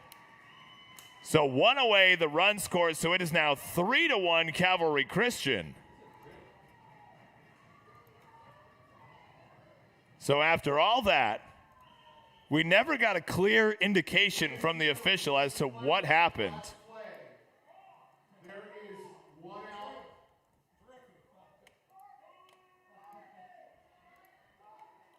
So the official ruling now, the run scores, 1 out here in the bottom of the 3rd, and it's 3-1 now Calvary Christian.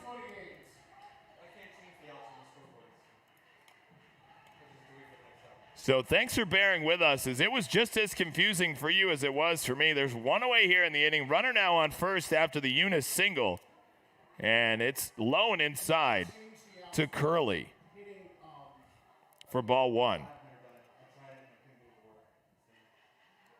So at what cost now does that run come for Calvary Christian, as now their first base coach and manager have been ejected from the ball game? So sure, you won the battle, but will you win the war? As we'll continue on, 3-1 now Calvary Christian. Did you score the run? Yes. Okay. It's just on the scoreboard. People don't have to have a heart attack. Great job up here by the press box staff to handle that. Tried to get the fans calmed down. The fans got a little bit too into it, and like I said, remember, it's high school baseball. We're not in the pros. We're not even in college here. Both sides were going after it. And it's fine to be spirited, but there's also a time and place to let the people do their jobs. As Eunice will take the lead off first, the 1-1 from Yoakum is swung on and missed for strike 2. So 1 ball, 2 strikes, 1 out here in the bottom half of the 3rd. This will likely be something Coach Faulkner and I talk about for tomorrow's pregame show. This will be a hotly discussed topic as the 1-2. He gets him looking. Good pitch by Yoakum. Curley's down on strikes, and there's 2 outs.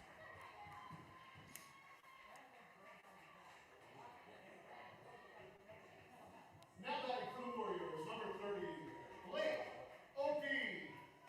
That's a little excessive. It's not like it's a district championship. You missed it, Christine. We'll have a chance to put this up on replay after tonight's game. So Blake Opie now up. Opie with a single back in the 2nd. First pitch to Opie is high and outside for ball 1.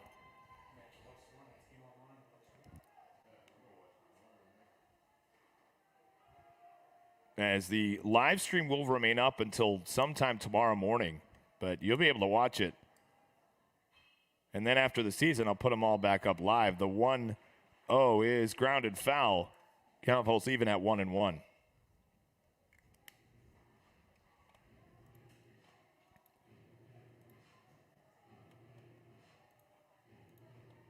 So I still haven't got – I mean, we know what the outcome is, but at no time did the umpire signal after the initial play, the 1-1. He checks, swings, and he goes around for strike 2. And, you know, you look at both sides, and Coach Faulkner handled it well. And in the moment, you can discuss how Coach Olson handled it, but I would be just as aggravated at the situation as there was no clarity provided by the officials. Runner will take the lead. He'll take off. The 1-2 is flied off the right side and foul. Count stays here at 1-2. He likes his drama, but he certainly didn't give us any good signals. You know, people do make mistakes, but at some point you got to provide some clarity.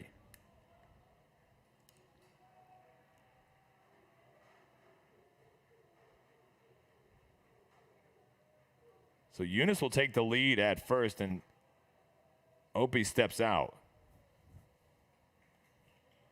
So Yoakum will have to look back in.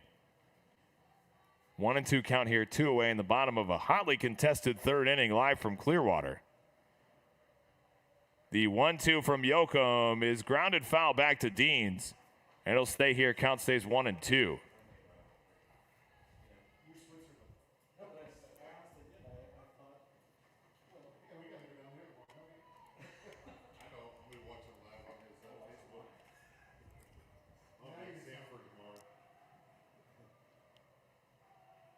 Eunice with the secondary lead. The 1-2 is low and away. Dean slides over to get it. Count pulls even at 2-2.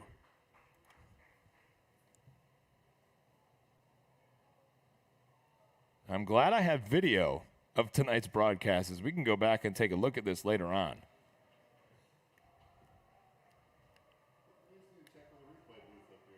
Yoakum will look in and fire over to Korn. He's back in safely. 1-3-0 for the Warriors, 3-3-0 for your Indians. Yoakum looking to close out the third.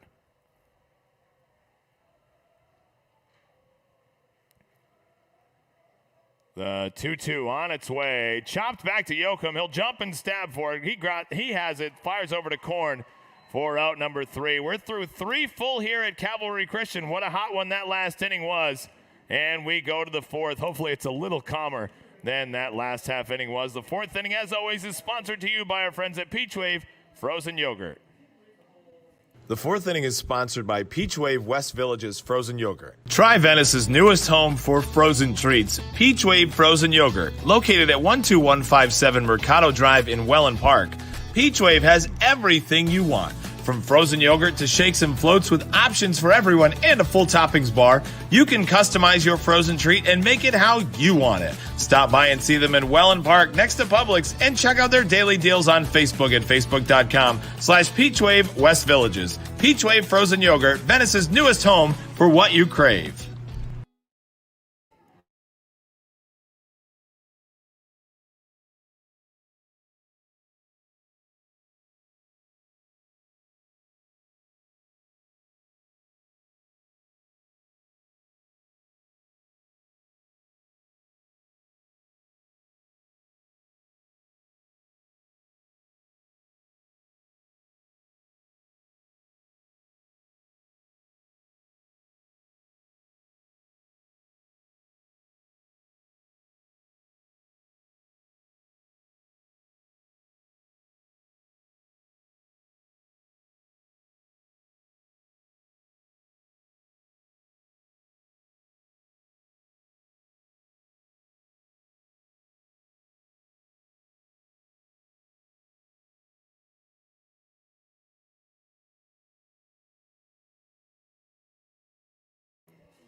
Top 4 here. Indians trailing 3-1 as John Whitney, Merrick Houston, and Cole Shoemaker will be first 3 up for your Indians. What an interesting inning that was in the bottom half of the third. We'll have the replay up for you after tonight's game or possibly tomorrow morning. Well, the live broadcast will be up, so you'll be able to go in and check it out. And I'll go over it as we move through this inning. Johnny Whitney up now, struck out to lead off the top of the second. So let's go back to the bottom of the third as Landon Marutis hit a sharp line drive to left field. Colin Blasek caught it, but Charles Stevens was the runner at third. No, it was Kapowski, excuse me. Eli Kapowski was the runner at third. No, check that. It was the pinch runner, Clayton Tipton. So let's reset here. Clayton Tipton's on third. Tipton, apparently the first pitch to Whitney is grounded over to first base. First baseman will pick it up. Eunice heads to the bag, and Whitney's out 3 unassisted to start the fourth. Merrick Houston now up. 1 away here in the top half of the fourth. So Tipton didn't tag or took off as soon as the ball was caught again. I didn't see it as I was watching Blasek and it left to see if he caught it. The first pitch to Houston is outside for ball 1. Runner goes home. Umpire calls him out at home. Okay. We have a long discussion, solid 10 minutes, between Clearwater Calvary Christian and your Indian head coaches and coaching staff. The 1-0 is over for strike 1. In the meantime, Warriors manager Greg Olson was thrown out. Their first base coach was thrown out. And the umpires did not provide any clarification at that point.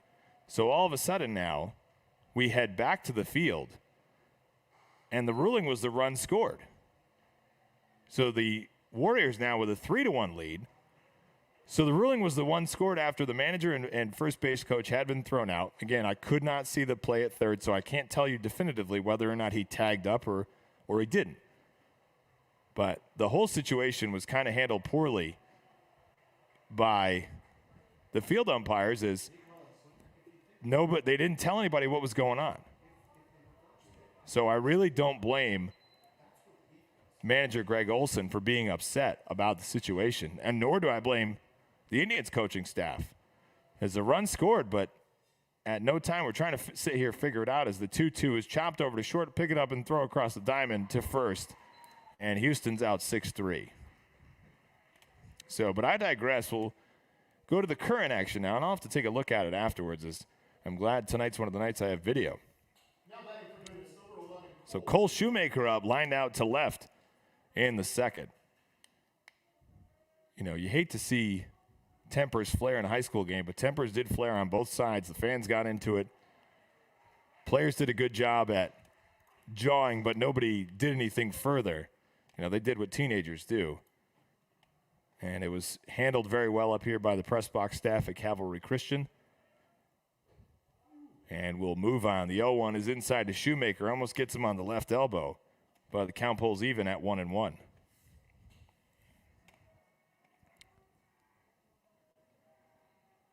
Just went to YouTube coverage and runner went. Okay, so that's interesting. The 1-1 is over for strike 2. So Kristen Beachy says, just went to YouTube coverage and runner went back to third, but then left 2 steps before the ball was caught. So I have to go back and take a look at it. Thanks, Kristen. The 1-2 is grounded foul for strike 2. And that's the beauty of streaming on multiple platforms, is you have the chance to do that. Can't really do that on Facebook, but you can on YouTube. So thanks, Kristen, for checking that out. So 2 away here in the top half of the fourth. And Shoemaker will stay here as he flies that one off the right side of the press box. Count will stay 1-2.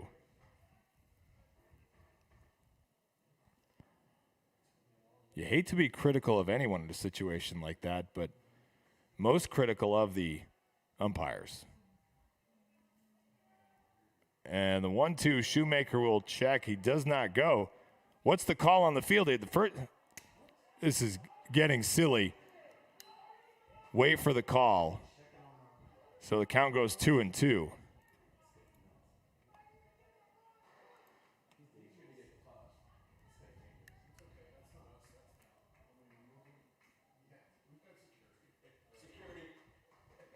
Deuces are wild. Shoemaker looking to get this inning started for the Indians. The 2-2, low and away for strike 3.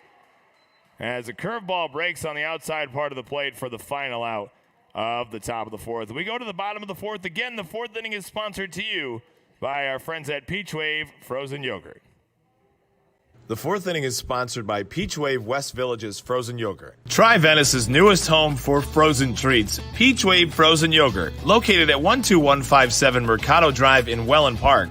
Peach Wave has everything you want, from frozen yogurt to shakes and floats with options for everyone and a full toppings bar. You can customize your frozen treat and make it how you want it. Stop by and see them in Welland Park next to Publix and check out their daily deals on Facebook at facebook.com/Peachwave West Villages. Peach Wave Frozen Yogurt, Venice's newest home for what you crave.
Bottom of the fourth here from Calvary Christian High School. It's 6-7-8 up for the Warriors. Simon Yoakum out for his second inning of work. Again, the Warriors with a 3-1 lead.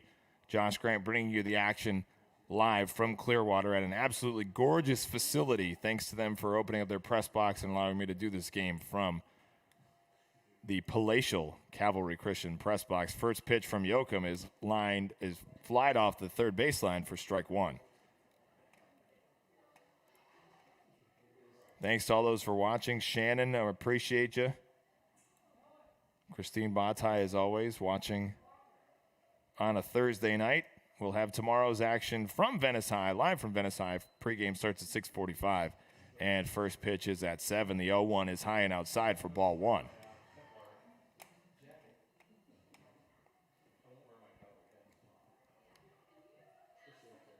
The 1-1 from Yoakum. Flying in the same spot as the first pitch, and Yoakum now has him 1-2. Who's in charge of the music? Me. Who's me? Me, right here. Oh, why do you play it in between each of our pitches, but you don't play it? 1-2 here, no outs in the bottom half of the fourth. No, I never have. It's the same thing that happens at home for a real baseball game. That's the way they do it. As Yoakum will come with the wind, 1-2, low and away for ball two.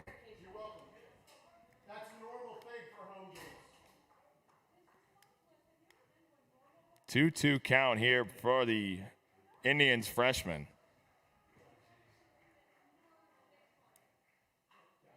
And the 2-2 is flying into left field. Blasey will camp under it for out number one. That'll bring up the designated hitter.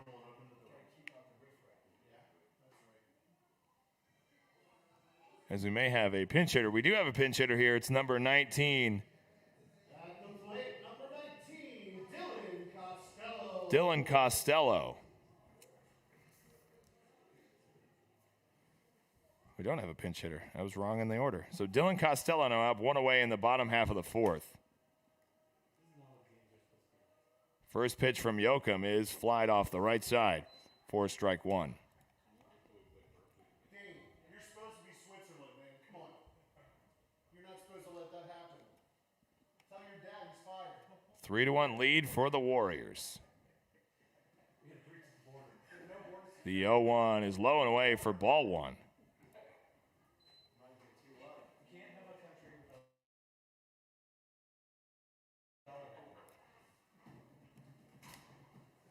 It's 1 ball, 1 strike, 1 out. Costello lined out to right in the second. The 1-1. Good pitch by Yoakum across the zone for strike two.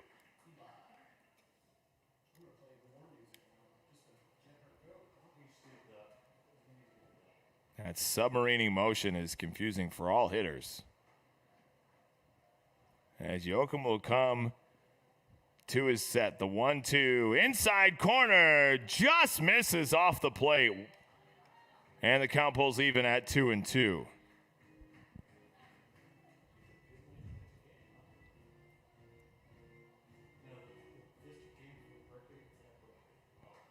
Working quickly, the 2-2 is high and inside. Count goes to 3-2. Full now to the Warriors' third baseman.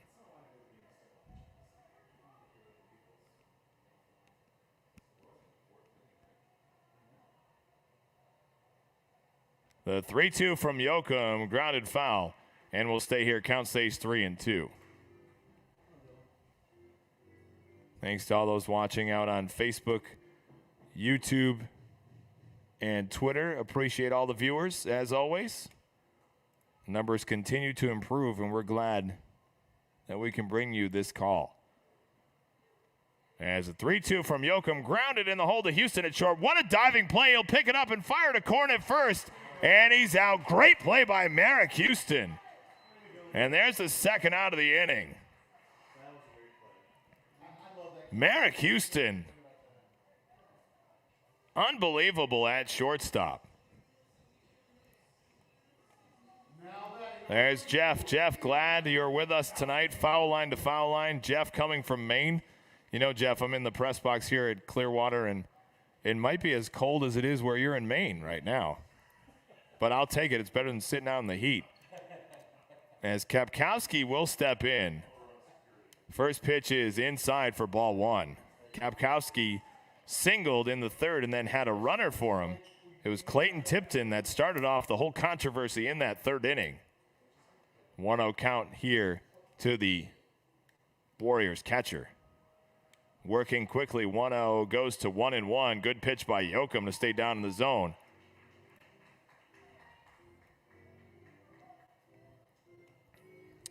Appreciate Florida Burn. My man always coming in to check in on the broadcast.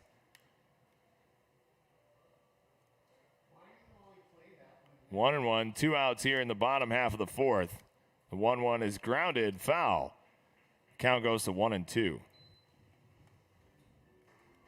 there's a lot of things you can mention, but if you talk about the temperature, threaten to turn it down, we're going to cut your power. I'll be ejected. I apologize. I will not refer to the temperature once again in tonight's broadcast. Thanks to the Venice High School softball team watching from Olive Garden. Took down the number 2 team in the nation a couple of days ago. Lakewood Ranch, the 1-2 is high and outside. Count goes even at 2-2. Great job by the girls, the Venice High softball team, for taking down number 2, the Lakewood Ranch Mustangs. Great group of kids. As Taylor Hallback, one of my favorite kids ever. Megan Hanley, great kid too. The 2-2 off the outside corner for ball 3. And I'm sorry, I don't know the rest of you, but if you're hanging out with Taylor and Megan, you're probably okay too. So 3-2 count here, 2 away in the bottom half of the fourth. Kapkowski, Yoakum looking to put him away. The 3-2 just misses. Where did that one miss? And Kapkowski's on first with a walk. Whew. So it's going to be Tipton again. No, it's not Tipton running this time. It's Dietz running this time for Kapkowski. So the Warriors putting some speed on first base.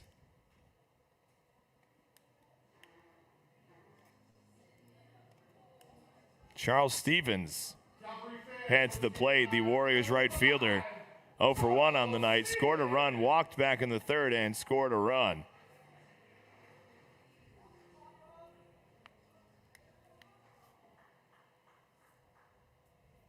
So I will not mention the temperature in the press box for the rest of the night. They've threatened to cut my power. The first pitch, and Dietz is off, but it's fouled down the first baseline. Great play by Dylan Pisano in front of the Indians' dugout.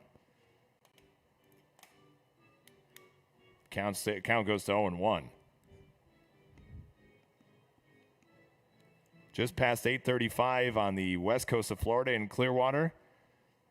Blue Jays open tonight in Dunedin about 15 minutes from here, and the Rays open up their home opener tomorrow night. Baseball is back on the Sun Coast. The 0-1 is outside. Deans will step out. And look at the runner. Count goes even at 1-1.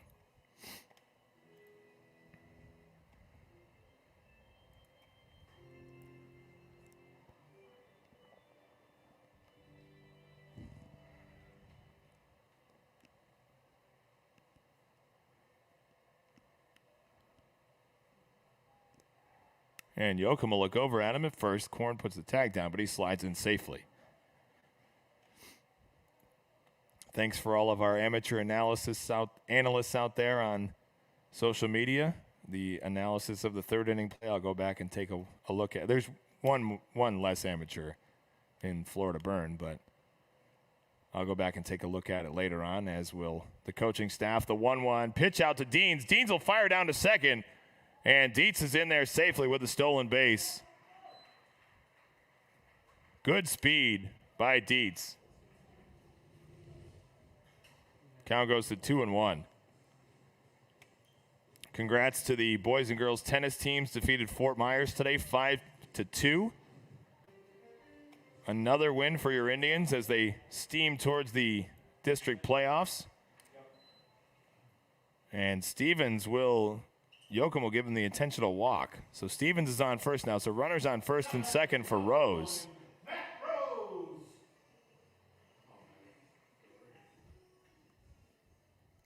So he's down 2-0. Get a force out at any base now, except for home.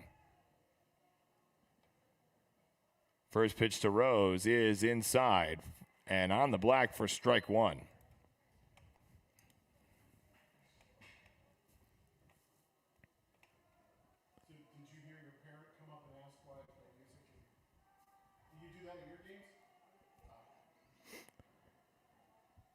Dietz is off second. Stevens off first. The 0-1 is high and away for ball one. No, but you handled that perfectly. I know you already knew that, but you handled it better than I probably would have. Runners will take their leads. Yoakum will look back, fire to Houston at second, but he slides in safely. This is a hot one. This is a hotly contested game between two top teams in the state of Florida. The crowd is into it.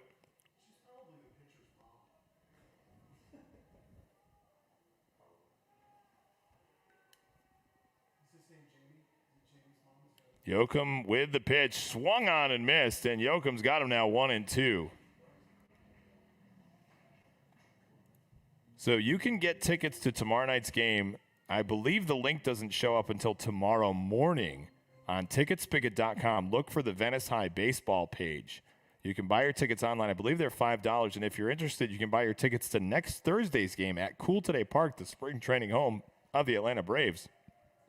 Tickets are $10, and they'll be available at the concession stand. The 1-2 is outside. Dietz takes off at third, and he's in there safely with a stolen base. So runners now on the corners.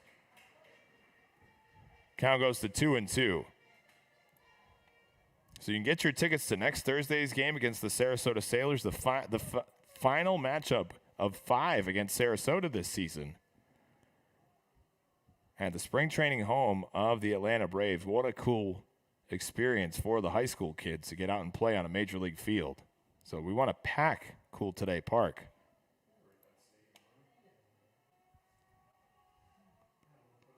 The 2-2 foul down the first baseline, and we'll reset. Count stays 2-2.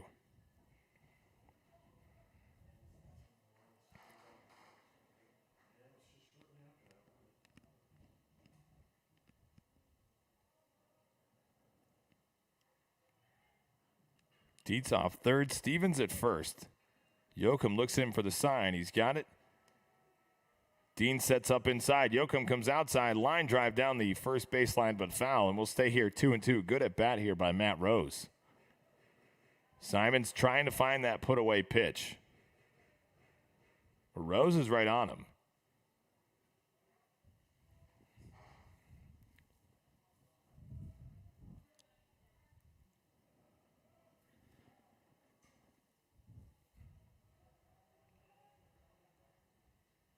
The 2-2 again from Yoakum. Grounded back up the middle, and that'll score a run for the Warriors. Just out of the reach of Yoakum. And it is now 4-1.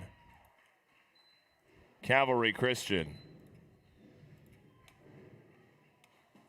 Not much anybody could have done about that.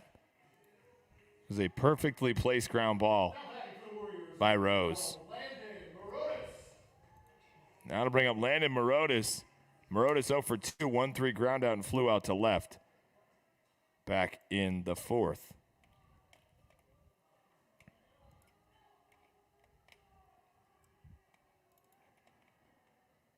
Runners on first and second now. First pitch is inside to Morotis, backs him off the plate for ball one. So 1-0, 2 outs here in the bottom half of the fourth. Yoakum trying to get out of this one.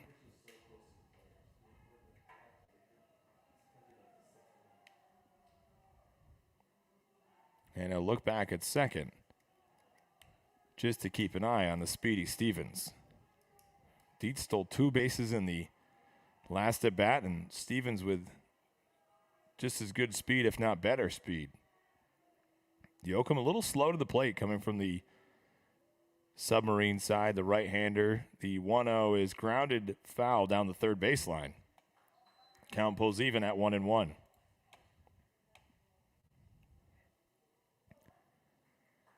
If you haven't been to Peach Wave Frozen Yogurt yet, they have new treats, chocolate chip-filled frozen cookie sandwiches with vanilla yogurt and an Oreo cookie one with chocolate and vanilla swirl filling, $2.25 each. And it's Thursday. That means No Way Thursday. Head to Peach Wave right now. I believe they close at 9 o'clock. So drive carefully. The 1-1 is flagged behind the press box. Count goes to 1-2. Each and every Thursday at Peach Wave West Villages, it's No Way Thursday. How much can you get in a cup for just $3.95? That's frozen yogurt and toppings included for under $4. You're ready. Come on down tomorrow night. It's not $4, but we can, it's just as good.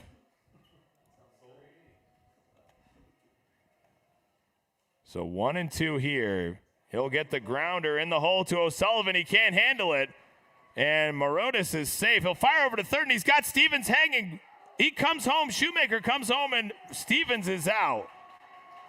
So it was a single, and he'll cut the runner down at home, and that'll do it here in the fourth.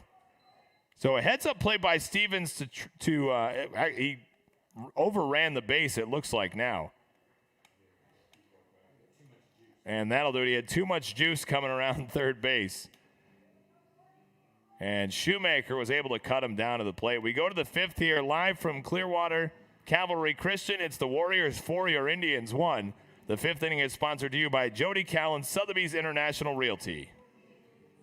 The fifth inning is sponsored by Jody Callan, Sotheby's International Realty. If you're looking for a better home buying experience, contact Jody Callan. Jody joined Premier Sotheby's International Realty in 2017 with one goal in mind: to better serve her customers using the latest technology while understanding that old-fashioned values like professionalism and morals still matter to people. During a transaction as emotionally and financially as important as buying or selling a home, the person who holds your hand during the process needs to be an expert and genuinely care about you and your family's best interest. Visit her online at jodycallan.premiersotheby'srealty.com or call her at 941-525-8707.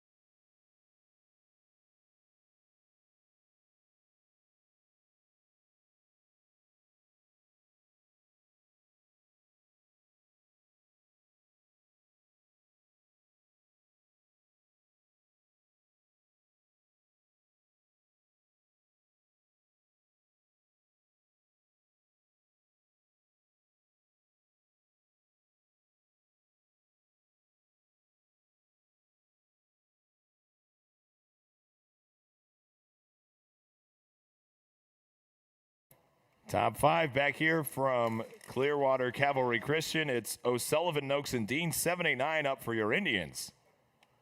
Trailing 4-1.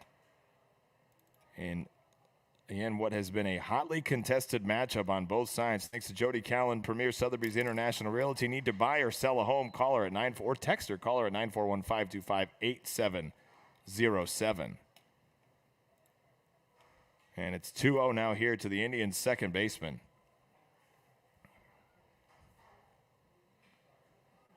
The 2-0 is flied foul.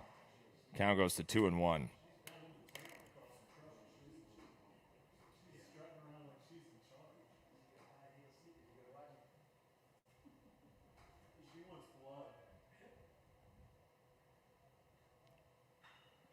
As the 2-1 is flied into right by O'Sullivan, and it's over the right fielder's head. O'Sullivan rounds first, and he heads into second. Right fielder bobbles it. O'Sullivan slides in safely, and that may be, or what O'Sullivan needed, that's O'Sullivan. O'Sullivan needed to get that offense going. A leadoff double here in the top half of the fifth, and your Indians are in scoring position right away to start the inning.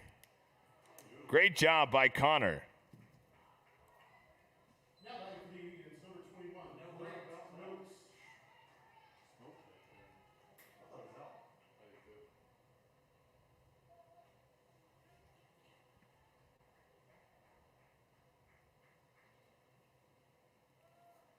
So Grant Noakes now up. Noakes 0 for 1 on the night, grounded back to the pitcher in the third.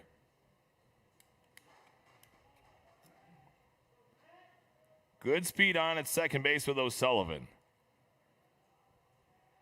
And Noakes will step out looking for time.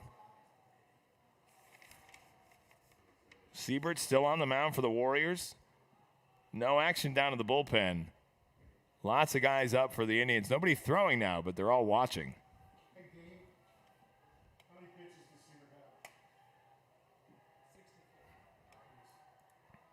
And we'll step out again as Siebert looks at O'Sullivan. As well as Siebert's throwing, every time a guy seems to get on second base, he gets in his head. Noakes up in a big RBI spot, trailing by 3, 4-1. The top half of the fifth. First pitch to Noakes is in the dirt and outside, or in the turf, excuse me, for ball one. As there is no dirt here. All turf. Thanks, Anthony, for checking in once again. Appreciate you, as always.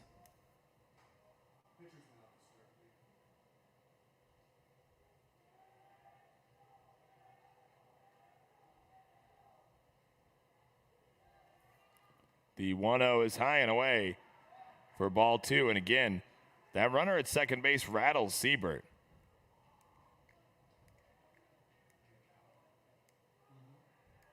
So if Noakes get on, likely see Fulcher as the pinch runner or courtesy runner to get some speed on the base pass. And Siebert will take a walk back and regroup here. Shortstop will come over and discuss it with him. Thanks, Mark. I appreciate that clarification. Mark Guthrie. Longtime major leaguer and part-time, occasional, once in a while, only a few times, color analyst here on the Venice High Baseball broadcast. But Mark will tell you exactly where a pitch is going, in what situation, and why it was thrown. So O'Sullivan will take the lead, the 2-0. Big swing and a miss by Noakes. Count goes to 2-1. As maybe I'll get Mark to, or see if Mark wants to come on and be the color man for next Thursday's game at Today Park. And I'm saying this live on air so he'll hear it and agree to it. Put the pressure on him, Venice fans.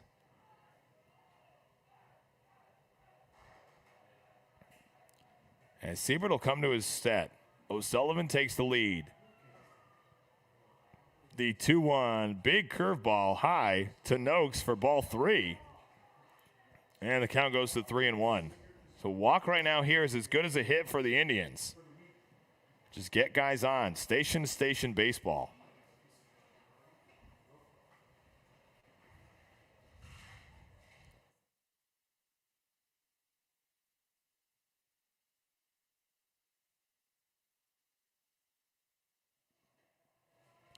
Siebert looks in the 3-1, swung on and missed by Noakes, and he's behind it. Count goes full at 3-2. There's Bill Stark. Let's go, Mark. Thanks, Bill. Put the pressure on him. Social media bullying right now to get Mark Guthrie on the broadcast next. Nice bullying, friendly bullying.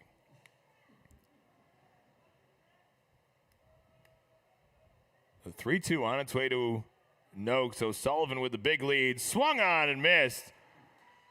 And Siebert with the emphatic strikeout call.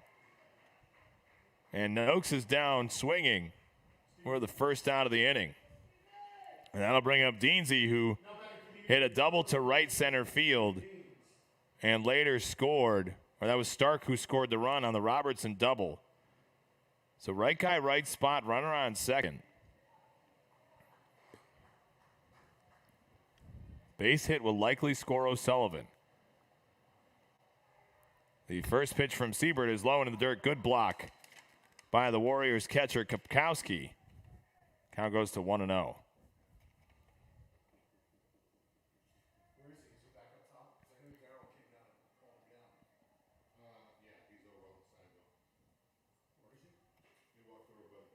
And Kapkowski will go over and talk to his starter. 1-4-0 for the Warriors, 1-4-0 for your Indians, 4-5-0 for the Warriors. Like to add that fifth hit here by the bottom of the order. The 1-0 to Deans, fastball right over the heart of the plate for strike one. Count goes to 1-1.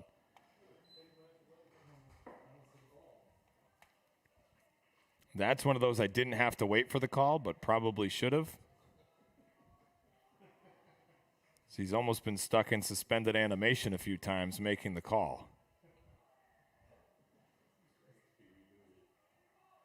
The 1-1 high and outside. Good job by Kapkowski to try and frame it, but he can't pull it back in time. Count goes to 2-1.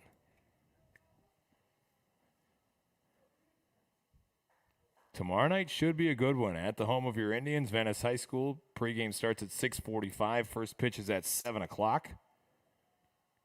Coach Faulkner and the Indians honoring the state championship girls soccer team before the game.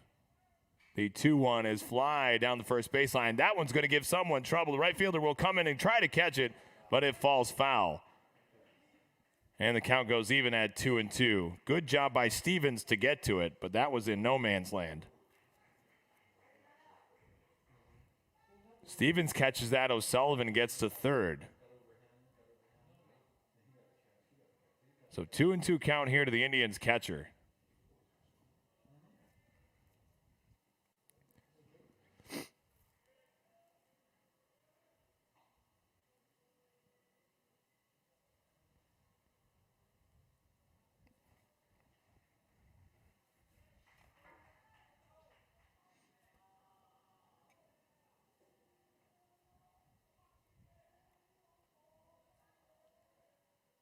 Siebert's got what he wants, the 2-2 high and away for ball 3.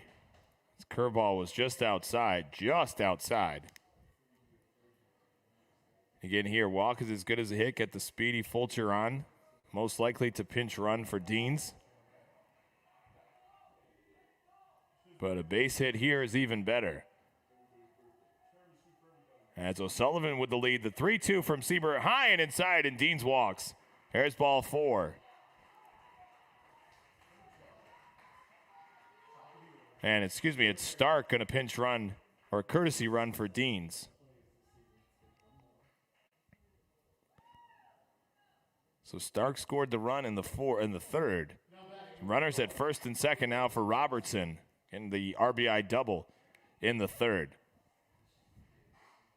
Great opposite field power by Robertson. So O'Sullivan at second, Stark at first, the courtesy runner. And Siebert will come from the stretch. The first pitch to Robertson is driven deep to right field. That one's going to fall, and no, Stevens catches it. Wow, Ryan Stevens, what a catch. O'Sullivan will tag up at third. And that one had all the makings of extra bases, but that great speed by Ryan Stevens for the second out of the inning. No, he didn't get all of it, but he got enough of it to put a scare in the hearts of Siebert and the rest of the Warriors. That'll bring up Colin Blasek. Blasek, 1 for 2, hit by a pitch in first and struck out swinging in the third. Yeah, that one is an out. We'll call that one an out. That was clearly, it made its way into the right fielder's glove. He held on to it, and we're good. So Blasek now, runners on the corners, first and third. O'Sullivan at third, Stark at first. Base hit here, scores O'Sullivan. The first pitch is a curveball over the zone for strike one.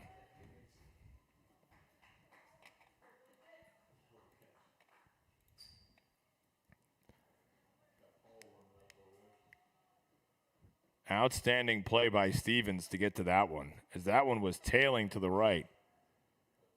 The 0-1 is low in the turf for ball one. Not many guys would get to that with Stevens with that speed.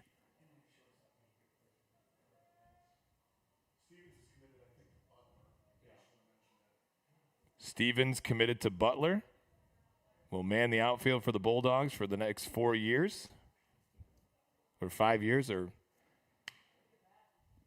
however long NCAA eligibility goes for now in these days.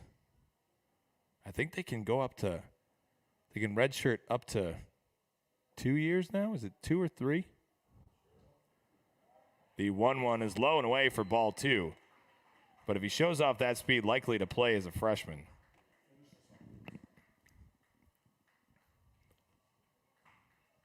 Lots of talent around the field.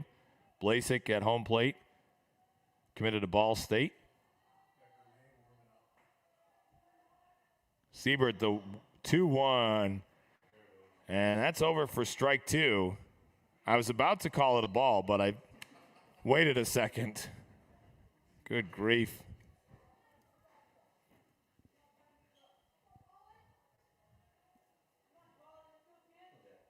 Deuce is wild. 2 balls, 2 strikes, 2 outs, and Blasek is down on strikes. Down swinging is Colin Blasek, and that'll end the threat for your Indians in the top of the 5th. We go to the bottom of the 5th. Once again, the 5th inning is sponsored to you by Jody Callan, Sotheby's International Realty. The 5th inning is sponsored by Jody Callan, Sotheby's International Realty. If you're looking for a better home buying experience, contact Jody Callan. Jody joined Premier Sotheby's International Realty in 2017 with one goal in mind: to better serve her customers using the latest technology while understanding that old-fashioned values like professionalism and morals still matter to people. During a transaction as emotionally and financially as important as buying or selling a home, the person who holds your hand during the process needs to be an expert and genuinely care about you and your family's best interest. Visit her online at jodycallan.premiersotheby'srealty.com or call her at 941-525-8707.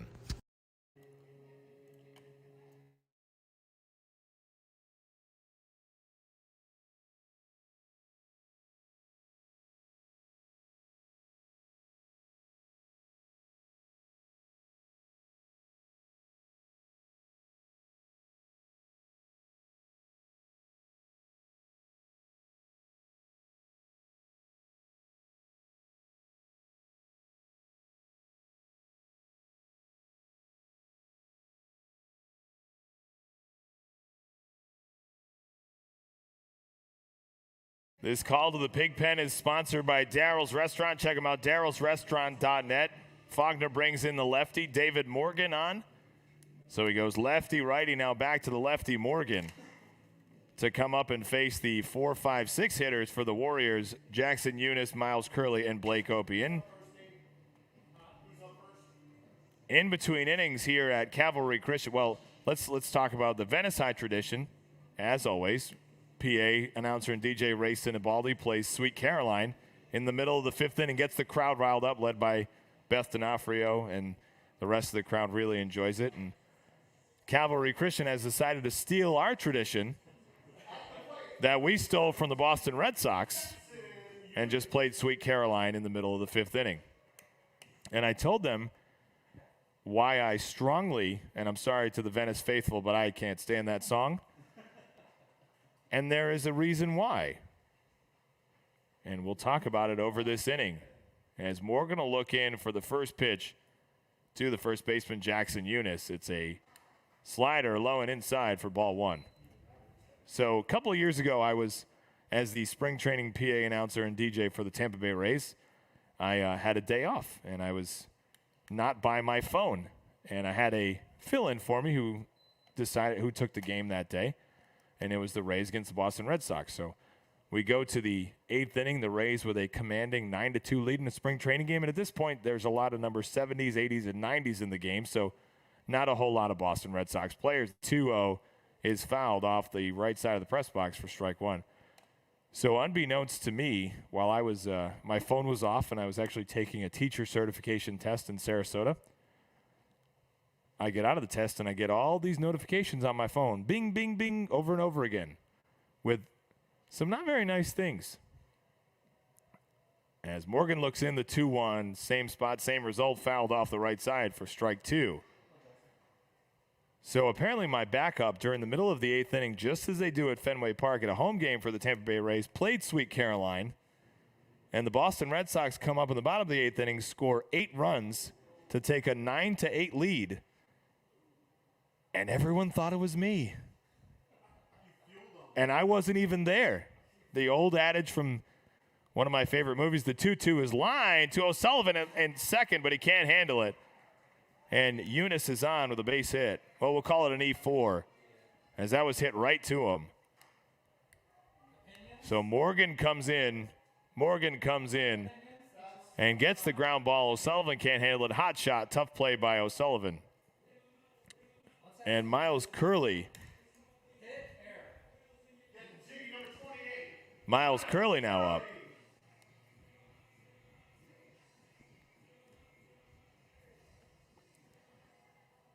So it took a day for it to be cleared up that it wasn't actually me, because social media went ablaze. First pitch to Curley is over for strike one. Social media was set ablaze. How could the Tampa Bay Rays DJ play Sweet Caroline? It wasn't me. And it wasn't even in my system. That was off YouTube by my backup. And needless to say, that person who I like a lot is not my backup anymore. Morgan will check over at first. Eunice not with great speed, but I'll take a look at him.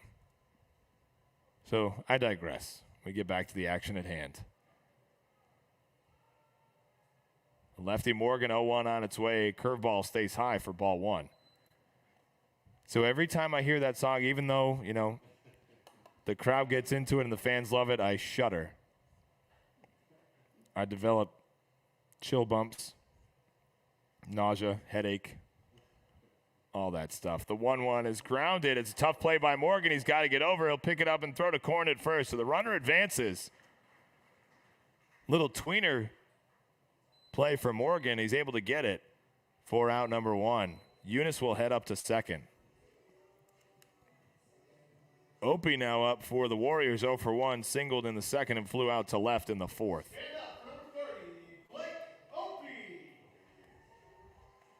I will. She very nicely just asked me. She very nicely just asked me if I was in her way, and I said no to be nice. Or if she was in my way, I said no to be nice. But she is in my way, and I'll move the camera in between innings.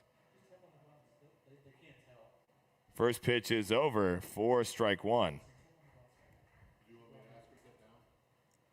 No, we'll figure it out. I don't want to inconvenience her.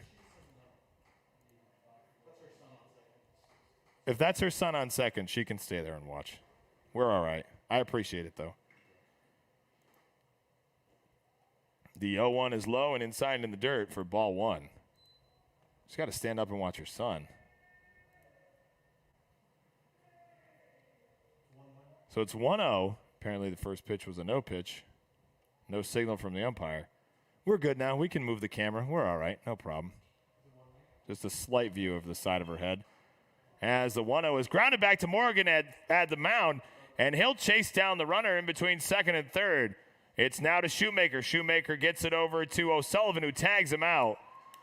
So good play by Morgan to go after the lead runner who got hung up in between second and third. That's Eunice. So Opie's on with a fielder's choice for out number 2.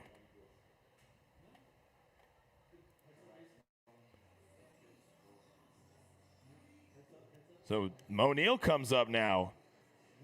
A sacrifice 2-3 in the second and flew out in the fourth.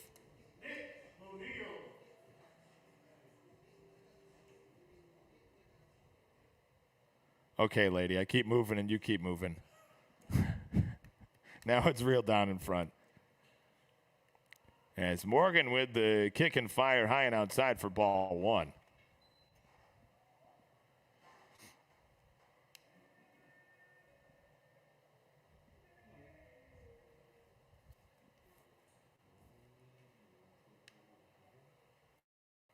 Opie with good speed at first. Korn holding him on the bag. Morgan will come over to Korn to check on him. The count stays 1-0. Just past 9 o'clock. Live from Clearwater. And we are in the bottom half of the 5th. So it's been a long one. There we go. She sat down now.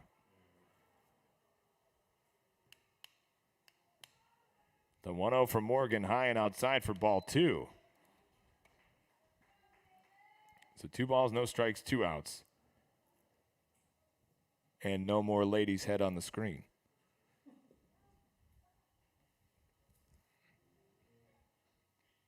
Starting to get a little punchy here after the high drama in the third. Got a courtesy runner at first base. That's number 21, Tyler Dietz, to run for Opie. So Dietz was the courtesy runner who scored both times for Kapkowski. And now will run for the center fielder. You don't often see a center fielder courtesy run for.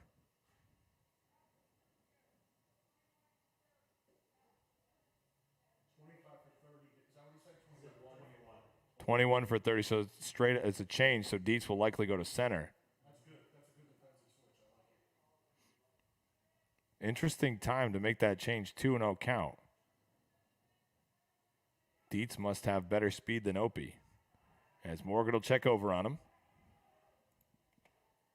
Thanks, Mark in Kansas. Mark, so we have North Dakota, Kansas, Minnesota, the 3 coldest places on earth. Thanks for watching tonight's broadcast. But not colder than this press box at Calvary Christian. Morgan will check over at him. If my power gets cut, you guys will know what happened. Watch it on Game Changer.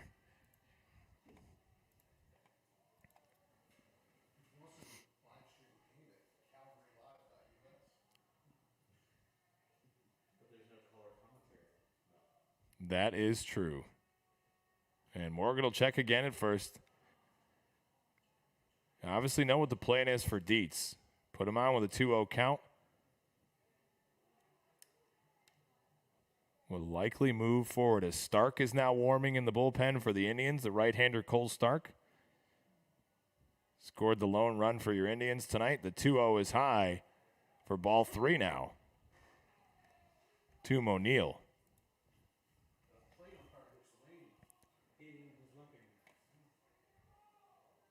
Well, he stiffens up in between those calls.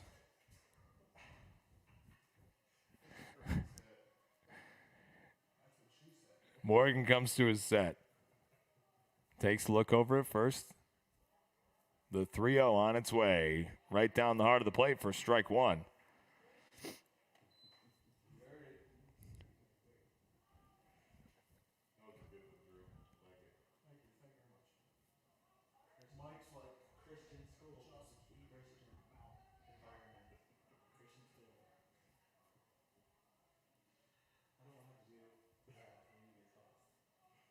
And he'll check back over on Dietz at first.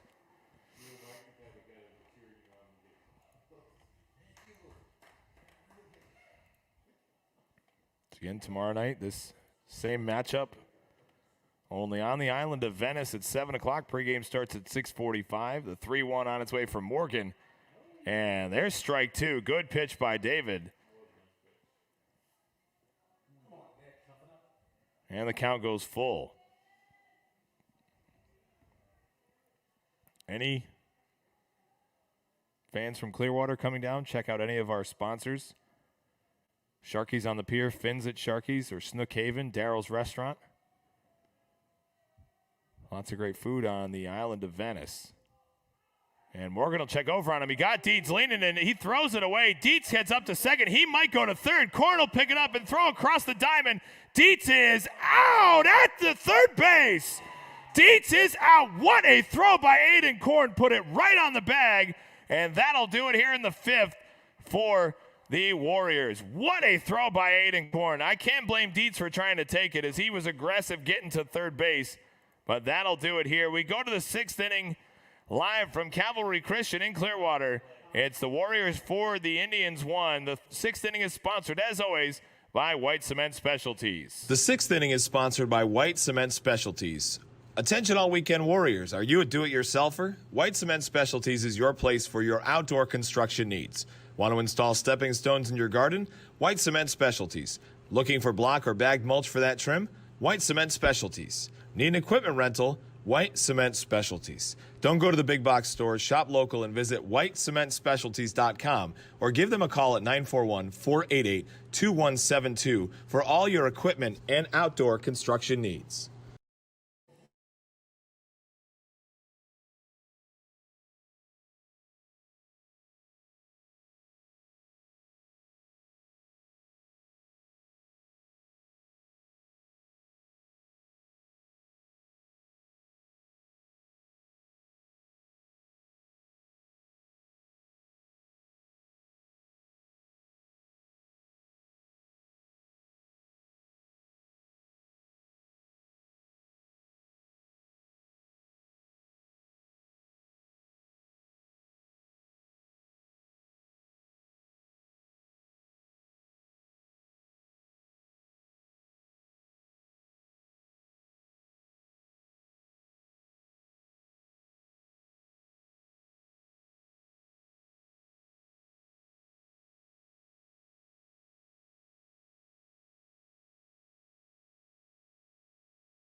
So Korn will step in now to lead off the top half of the sixth for your Indians after an unbelievable play.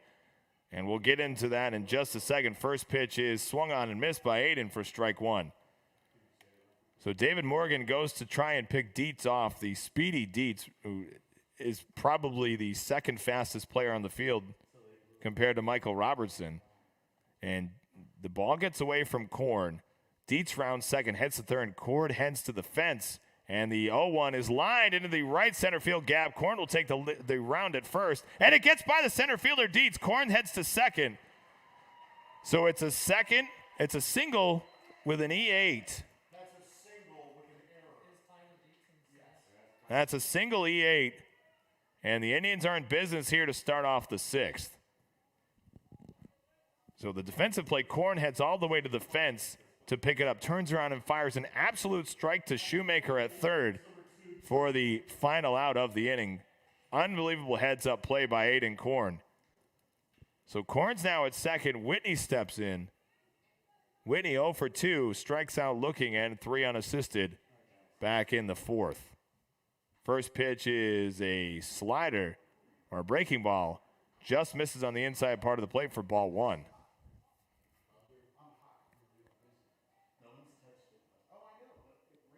Even me, I didn't touch it. So Korn will take a good lead. The 1-0 is fouled off the left side for strike one.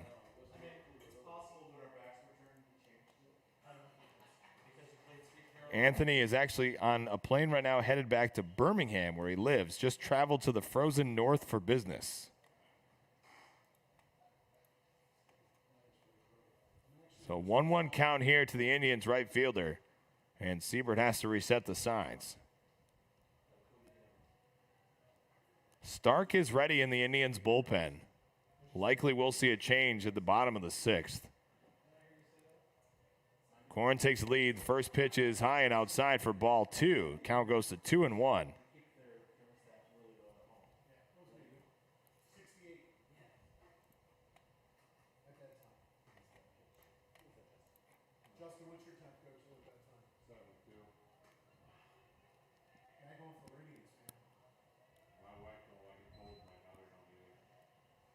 Whitney followed by Blasik. The 2-1 is high and away. And the count goes to 3-1 now.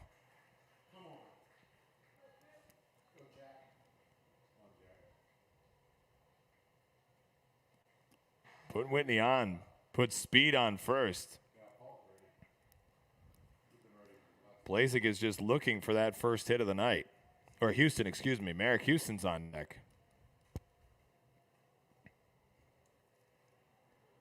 The 3-1 is high and away, and he lost him for ball 4. And that'll get a visit from his pitching coach.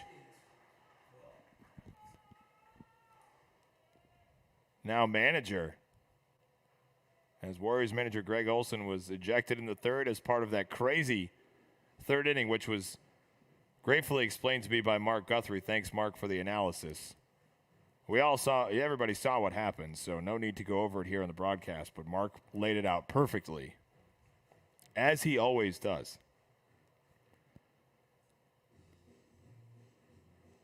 So Houston now up. Merrick 1 for 2 with a single in the second and grounded out 6-3 in the fourth.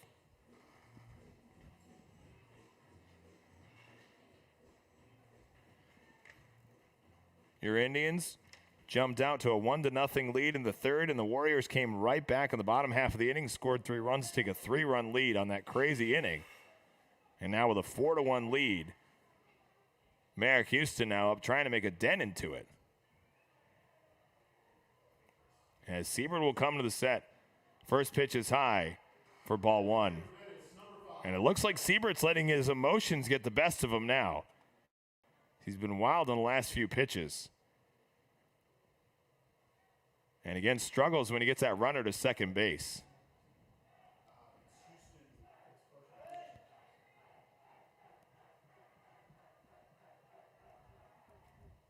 The 1-0, Houston squares around the bunt, and he stayed with it.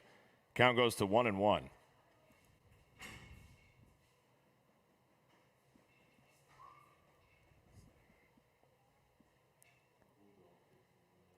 Indians had runners on first and second last inning, but were not able to cash in. So let's try and get these across the plate now as the Warriors have action in their bullpen. A lefty, number 31, Paul Gurney, warming up for Calvary Christian. So if Houston gets on, this will likely be it for Siebert. The 1-1, he does not go around. Count goes to 2-1. 2-1, no outs in the top of the sixth. For all those watching, thanks for tuning in on Facebook, YouTube, and Twitter. On both sides, Calvary Christian and Venice, as we've seen a spike in our viewership tonight. But always thankful for our consistent viewers from all around the country. The 2-1, Houston squares around the bunt, pulls it back, and it's low. And the count goes to 3-1 now to the Indians shortstop.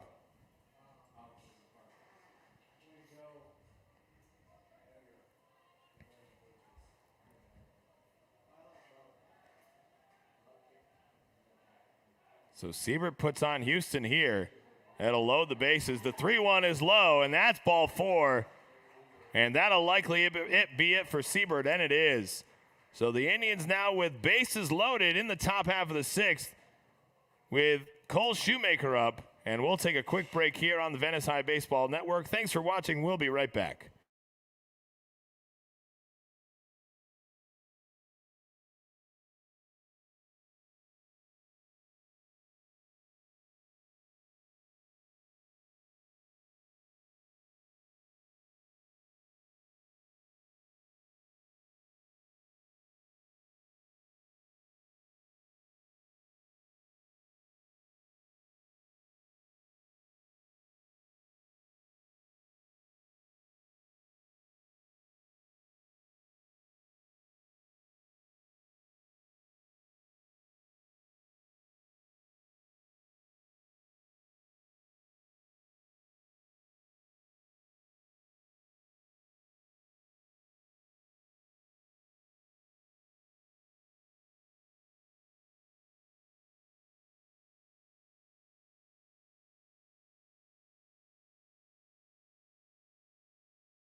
New pitcher in for the Warriors. First pitch is over for ball one off the outside corner.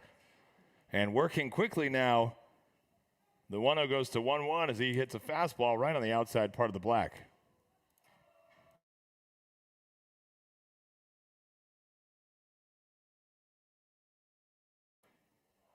The 1-1 is chop foul off Shu's foot.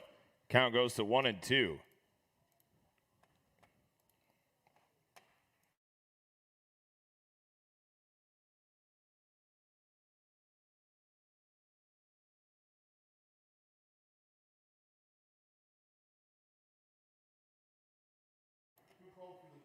Go Cole. My sentiments exactly. Bases loaded. 1-2 now here with no outs in the top half of the sixth. The 1-2 is driven out to left field. Straight to the left fielder. He'll corral it. But Korn will scamper home for the second run of the game for your Indians. It's now 4-2. So sacrifice fly for Shu did exactly what he needed to do. They cut the deficit to 2 now, 4-2.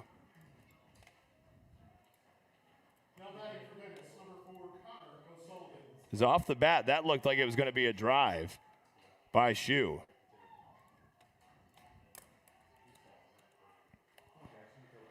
One run comes home. You can only get one at a time sometimes. And we'll take that one. One out here in the top half of the sixth. First pitch is outside to O'Sullivan for ball one. Oh, he called that a strike? I must have fallen asleep in the middle of his strike call.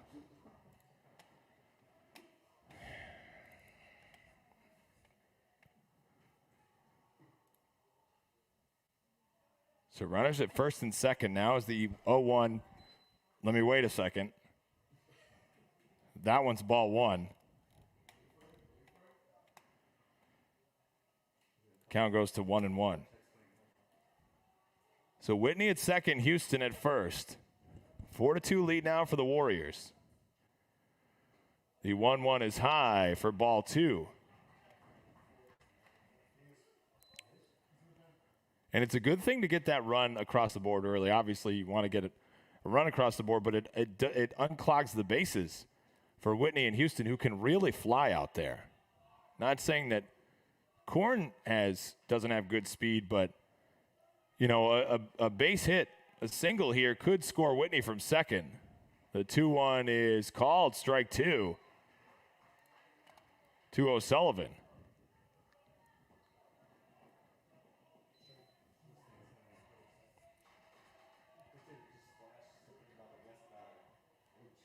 We got a pinch hitter on deck for the Indians. That's number 6, John Embry. The 2-2, good block by the catcher, is in the dirt. Count goes full at 3-2. So another freshman getting a chance here for the Indians tonight, as Embry will hit for Noakes.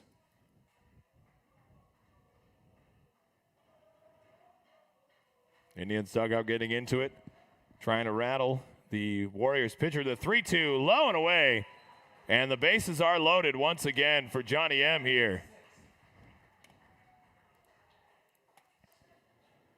So John Embry now up to pinch hit for Noakes. Who is it, John Embry? Yes. Whitney at third, Houston at second. John Embry. O'Sullivan at first.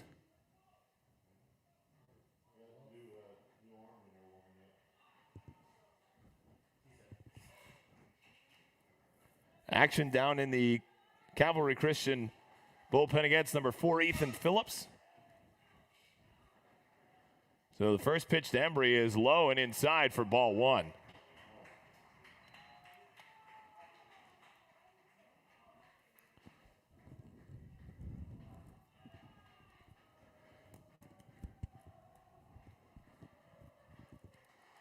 Embry in a huge spot here. Indians trailing 4-2. The 1-0, big cut and a miss by Embry, and count pulls even at 1-1.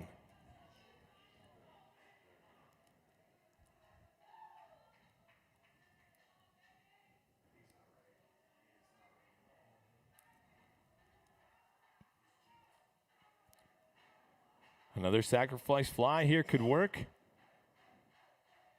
to score Whitney from third. The 1-1 from Gurney. is grounded to the backstop for strike 2.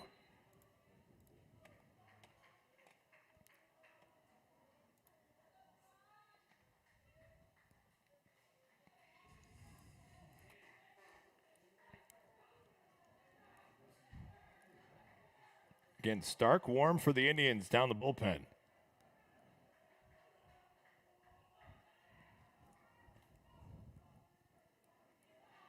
It's been a long top of the first, and that's okay. The 1-2 is big swing and a miss by Embry. And he's down with the strikeout. 2 away here in the top of the 6th. So a huge spot for Steven Deans. Cannot leave anybody on base here.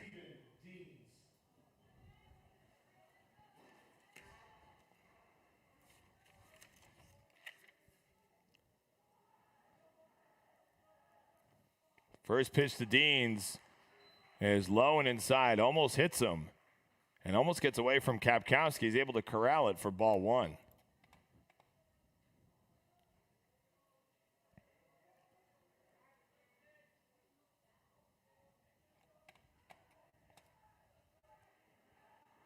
The 1-0 to Deans is high and away for ball 2. So Grenay working either side of the zone. The first 2 pitches of this at-bat. Robertson on deck.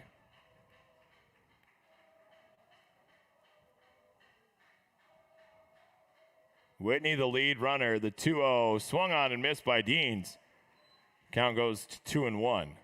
Again, Whitney at third, Houston at second, and O'Sullivan at first. Great speed at all 3 bags.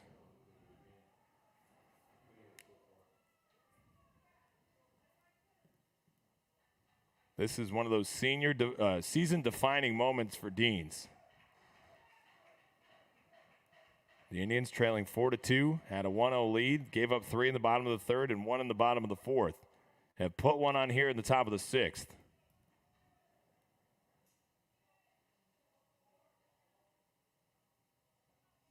But looking to add more. The 2-1 swung on and missed by Deans. And the count goes even at 2-2.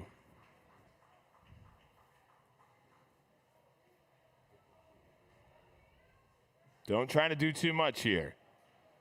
Base hit scores 1, maybe 2. The 2-2, check swing, and he's got him looking. He doesn't check, he looks at it for strike 3. And that'll do it in the top of the 6th for your Indians. As runners are left, ducks on the pond, 3 runners on, and we'll go to the bottom half of the 6th. And we'll likely see a new pitcher. It is. This call to the Pigpen is sponsored by Darrell's Family Restaurant. We'll introduce the new Indians pitcher when we come back. The 6th inning, once again, sponsored to you by White Cement Specialties. The 6th inning is sponsored by White Cement Specialties. Attention all weekend warriors. Are you a do-it-yourselfer? White Cement Specialties is your place for your outdoor construction needs. Want to install stepping stones in your garden? White Cement Specialties. Looking for block or bagged mulch for that trim? White Cement Specialties. Need an equipment rental? White Cement Specialties. Don't go to the big box stores. Shop local and visit whitecementspecialties.com or give them a call at 941-488-2172 for all your equipment and outdoor construction needs.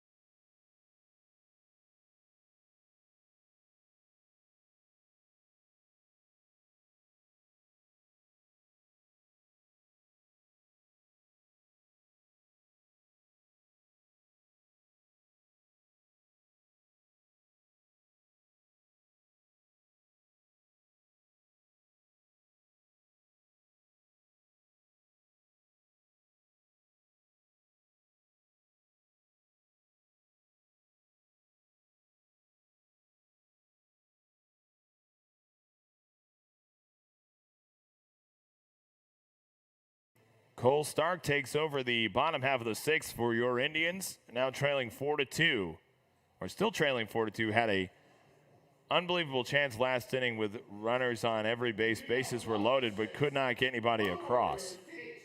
So Stark will come in. He scored a run earlier in tonight's game as a pinch runner, as a courtesy runner.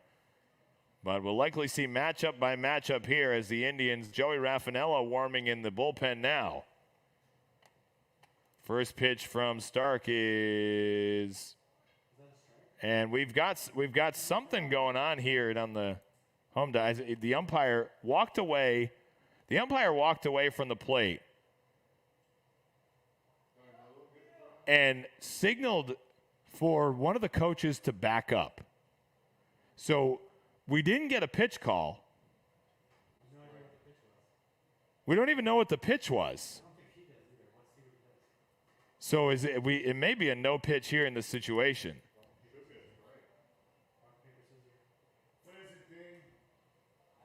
So let's wait and see what the call was. Official score here has 1 ball, but, you know, anything can happen here at Calvary Christian. So it was 0-1, and now it's 0-2.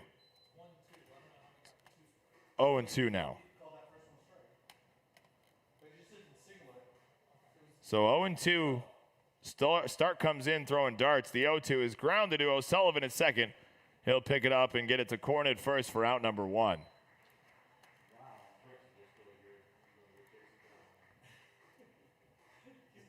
Say what you want in the dugouts and say what you want in the stands. The game's played on the field, and you've got to have control.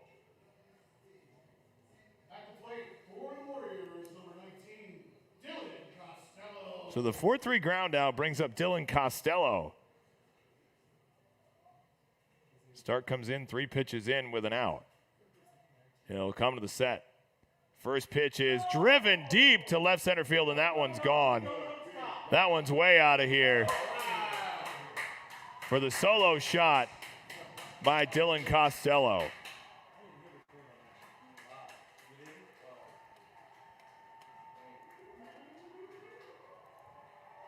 To give the Warriors now a 5-2 lead.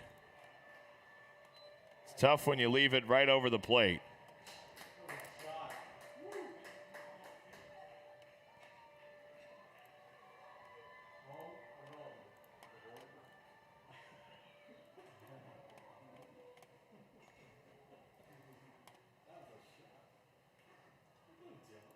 So that'll bring up now Kapkowski, who's 2 for 2 with 2 singles and 2 runs scored in tonight's ball game. So Raffanello still warming in the pen. So unfortunate, just the pitch left right out over the plate. And Costello didn't miss any of that. First pitch by Stark to Kapkowski is outside for ball 1.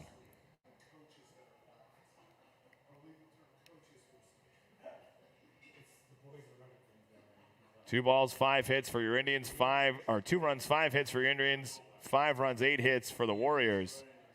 The 1-0 goes to 2-0 as it gets away from Deans. Stark's now down in the count 2-0.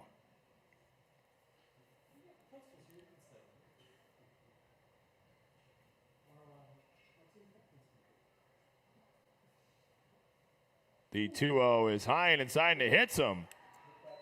It hits Kapkowski. That one just got away from Stark. No intention there. That one just got away from him. And 1 away here. Kapkowski will get a pinch runner, and that'll bring up the right fielder, number 5, Charles Stevens. So Sam Hunter now pinch running at first base for Kapkowski, getting some speed on the bases. It's a courtesy runner. At the plate, give it up for number 5, Charles Stevens. So Stevens will step in. Stevens 0 for 1 on the night, 2 walks, and struck out as the leadoff hitter of the game and made an outstanding defensive play earlier. The first pitch from Stark is high and outside. Hunter with great speed at first base, and he steals second base.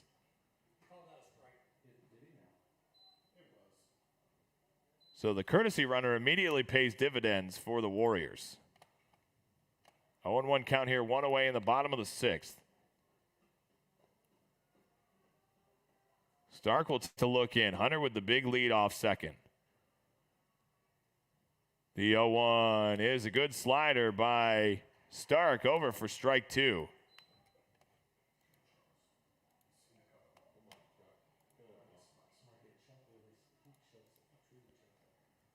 Big pitch here by Stark. Hunter with the good lead. He'll take a look back at second. Hunter slides in safely. And no throw by Stark. 5-2 lead. Warriors with 1 here in the bottom of the 6th.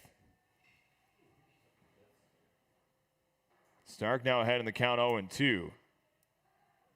And he'll take back another look. That all-sport beeping noise absolutely should be a new sound effect at Tropicana Field as DJ MC White prepping for tomorrow night's home opener. The 0-2 is in the dirt by Stark. Count goes to 1-2.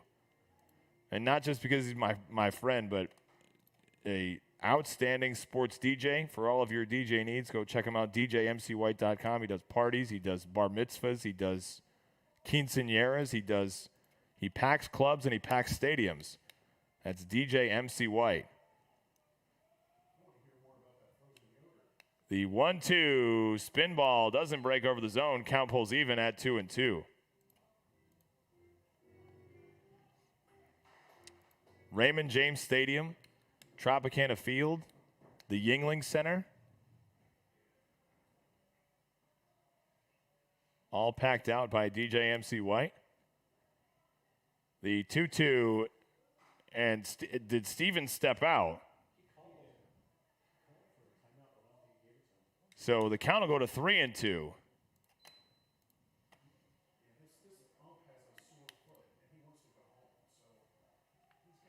The runner will take the lead at second. Stark comes to the set, and he'll turn around and look at him. So Raffanella's warm in the Indians bullpen. And it's Ethan Phillips again still in the Warriors pen. The 3-2 swung on and missed. And no, he calls it a foul tip. He tipped it. And we'll stay here. Count stays at 3-2. And it's 2-2. So we're just making rules up now as we go here. So that no pitch, he must have called that a no pitch when Stevens stepped out. The 2-2, and that one's foul, strung on and missed. It'll get away from Deans. Deans will pick it up and throw to Corn at first, and he's safe. So Stevens legs it out. He strikes out. But that is an example of great heads-up baseball by Stevens. He saw the ball, got away from Deans. Deans struggled to get it. And Hunter moves over to third, and that'll do it here for Stark. As Coach Faulkner's out to talk to him. And maybe not. Yeah, there it is. He's going to bring in the righty. We'll have another righty here, the fourth pitcher of the game for your Indians, or fifth pitcher of the game for your Indians. We'll introduce him here back in just a second on the Venice High Baseball broadcast.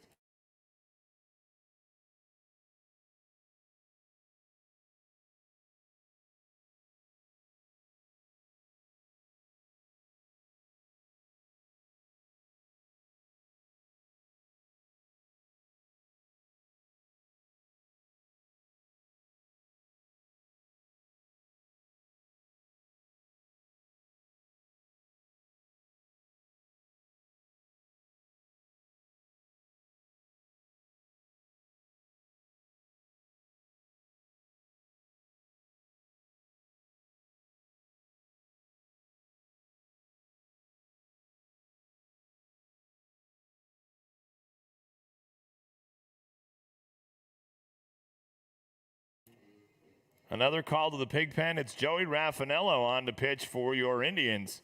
Inheriting runners on the corners with one away in the bottom of the sixth. Check out darylsrestaurant.net. Try the piggyback mac. It's mac and cheese topped with pulled pork. Daryl's such a great asset to the Venice community. Provided a meal for us during spring break and does great work for everyone in the Venice community. Check him out, darylsrestaurant.net. Almost right in front of the high school. So teachers with a teacher work day tomorrow, go get your lunch at Daryl's. See him Tell him we said hello and thanks for participating in the Venice High baseball broadcast. Raffanello on once again to hopefully finish up this inning for the Indians. Raffanello with that deadly split finger fastball. And he's got the 2, 3, 4 hitters if you get the next 3 hitters up. So basically 2 and 3 if Joey can get them out. With Sam Hunter at third and Stevens at first. Stevens just struck out swinging, but the ball got away from Deans. Unfortunately, couldn't get to it. And Stevens hustled down to first and is safe. So the runner stays on first and third. Base hit here will definitely score Hunter. Could put Stevens at third. So a big situation for the Indians senior. As Raffanello will look in. Comes to the set. First pitch is bunted straight back to Joey. Joey will go to first to get the sure out. So the run scores. And Rose is out 1-3. Sacrifice 1-3.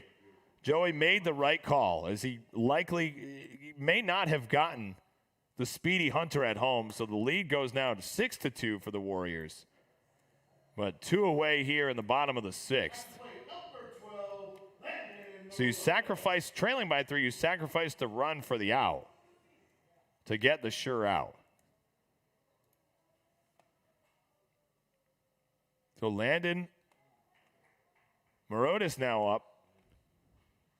Morotis 0 for 2, 1-3 ground up, flew out to left and walked back in the 4th. First pitch is over for strike 1.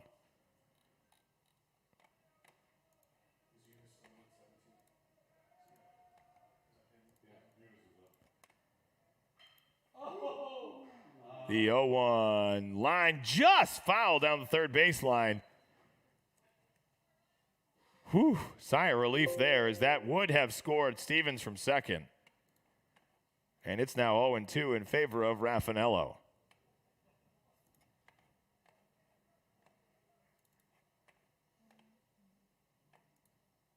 So Joey will look in. Stevens with the lead. He'll come to the set. The 0-2. Outside corner, strike 3. And do your strut, Joe. Big strikeout by Raffanello to end the 6th inning. We go to the 7th. Your Indians trailing by 4. It's last call. The 7th inning is sponsored by our friends at Sharky's Family Restaurant.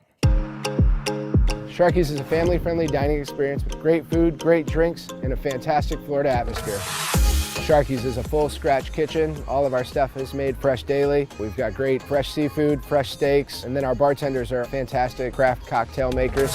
We followed all the guidelines of the CDC. All our staff is screened. At Sharky's we have takeout, curbside, and dine-in options. Catching a dinner and a sunset at the same time is probably the best Florida experience you can get. It's time to come back. If you haven't been to Sharky's, you haven't been to Florida. It's Sharky's on the pier, not Sharky's Family Restaurant, but hey, why not bring the whole family out? Sharky's Restaurant Group, you can check them out, sharkysonthepier.com. And it's also Finn's and Snookhaven, great partner of the Venice High baseball broadcast. Glad to be here, and thanks for your sponsorship of the Venice High baseball broadcast. It's the top of the 7th. It's the last call for the Indians, trailing 6-2. After what's been an outstanding game played on both sides. You know, the Indians trail by 4, but it hasn't been for lack of effort. Just have not been able to get the key runs across the board when they need it. So coming up for the Indians, it's 8-9-1. It's going to be, it's 1-2-3. So Robertson, Blazek, and Korn up here for your Indians.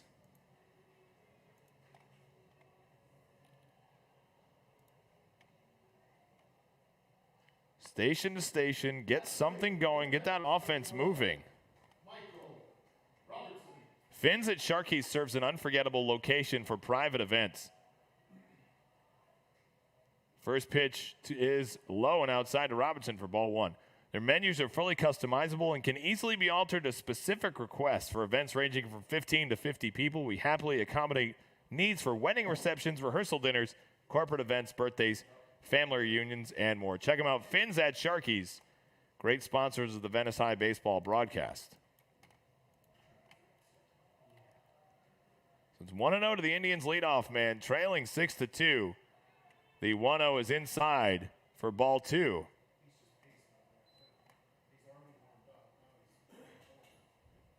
.946 here on the west coast of Florida. Live from Clearwater. Tomorrow night's broadcast will emanate from Venice High School. Get your tickets at ticketspicket.com. The 2-0 is inside to Robertson. Almost hits him, and the count goes to 3-0. Be huge to get Robertson on to lead off the top of the 7th.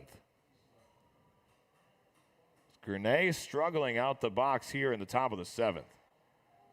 They've got a pitcher warm down in the Warriors bullpen. The 3-0 is over. Get me over fastball for strike 1.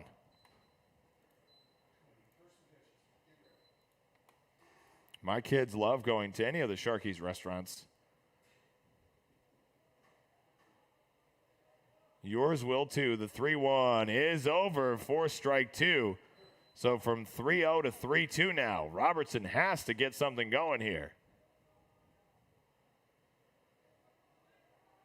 Get the pitch you can hit and drive it. The 3-2 from Gurney is fouled down the first baseline. The count will stay here at 3-2.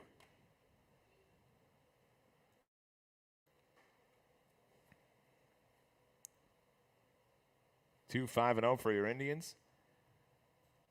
5-0 for the Warriors. Or 6-0 for the Warriors, excuse me. 3 in the third, 1 in the fourth, 2 in the sixth. The 3-2 to Robertson, again, grounded down the first baseline and foul, and we'll stay here. Let's check out Finn's at Sharkies. Lots of great promotions thanks to the Sharkies group. Check out all their restaurants, not just Finn's. Check out Sharkies on the Pier and Snook Haven. The smoked wings at Snook Haven are incredible. The 3-2 is fouled down the third baseline, and he's hanging. Robertson's just waiting for that pitch to drive.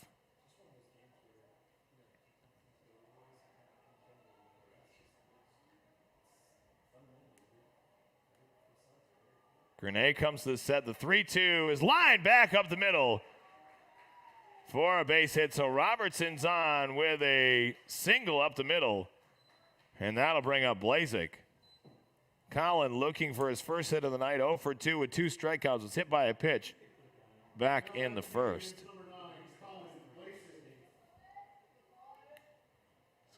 Calvary Christian coach letting Gurney out there for another hitter. He's got a pitcher warm. He's got Ethan Phillips warm in their bullpen. And they know Robertson's got that great speed. First pitch from Gurney is over for strike 1. Let's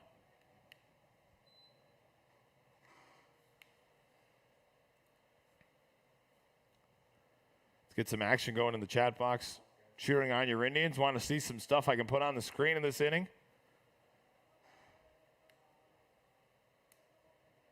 Gurney will look over at Robertson. The 0-1 to Blazek is on the outside corner for strike 2.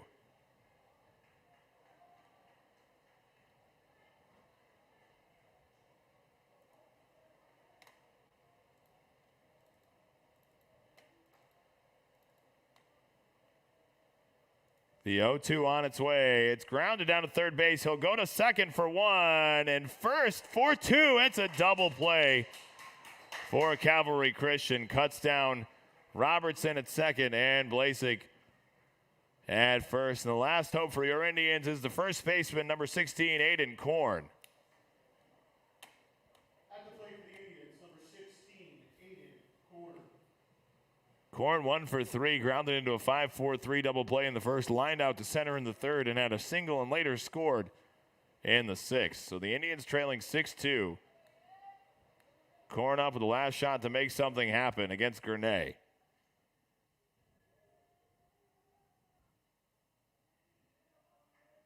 First pitch is swung on and missed by Korn for strike 1.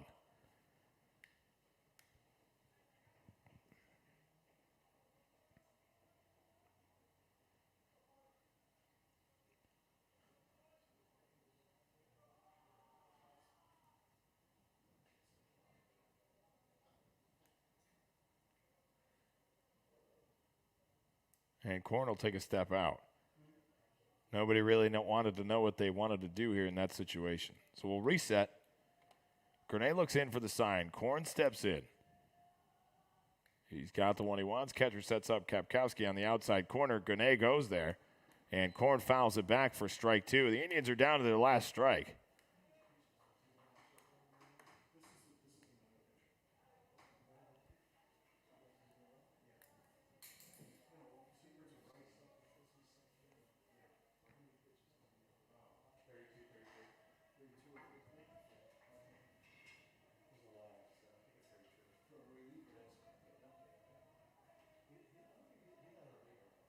Grenade looks in once again. The 0-2 count. 2 outs in the top of the 6th.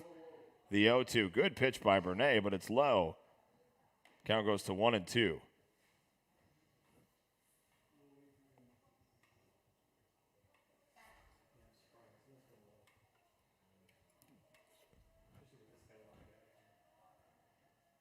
This one will be a topic of conversation for a while between both teams.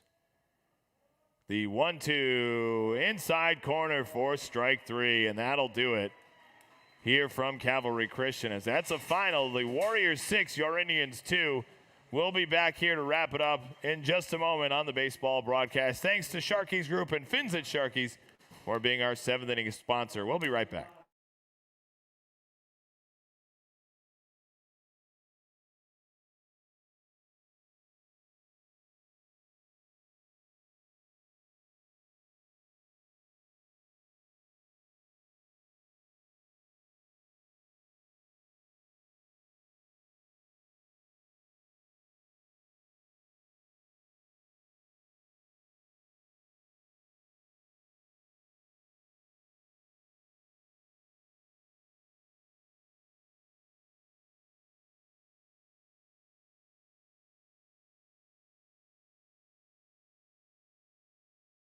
And that's it. Your scoreboard reads correctly. The Clearwater Cavalry Christian Warriors 6 and your Indians 2.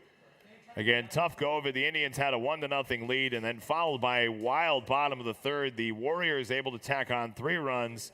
The Indians come back. Again, they let the Indians come back in the top. Struggled to get some guys in. Had runners at bases loaded at one point, but couldn't push a run across. Cavalry Christian then responds with 1 in the 4th and 2 in the 6th. So we'll be back live tomorrow night from Venice High School with the same teams, and it will be a hot one. It will be a hot one. It's one that you don't want to miss.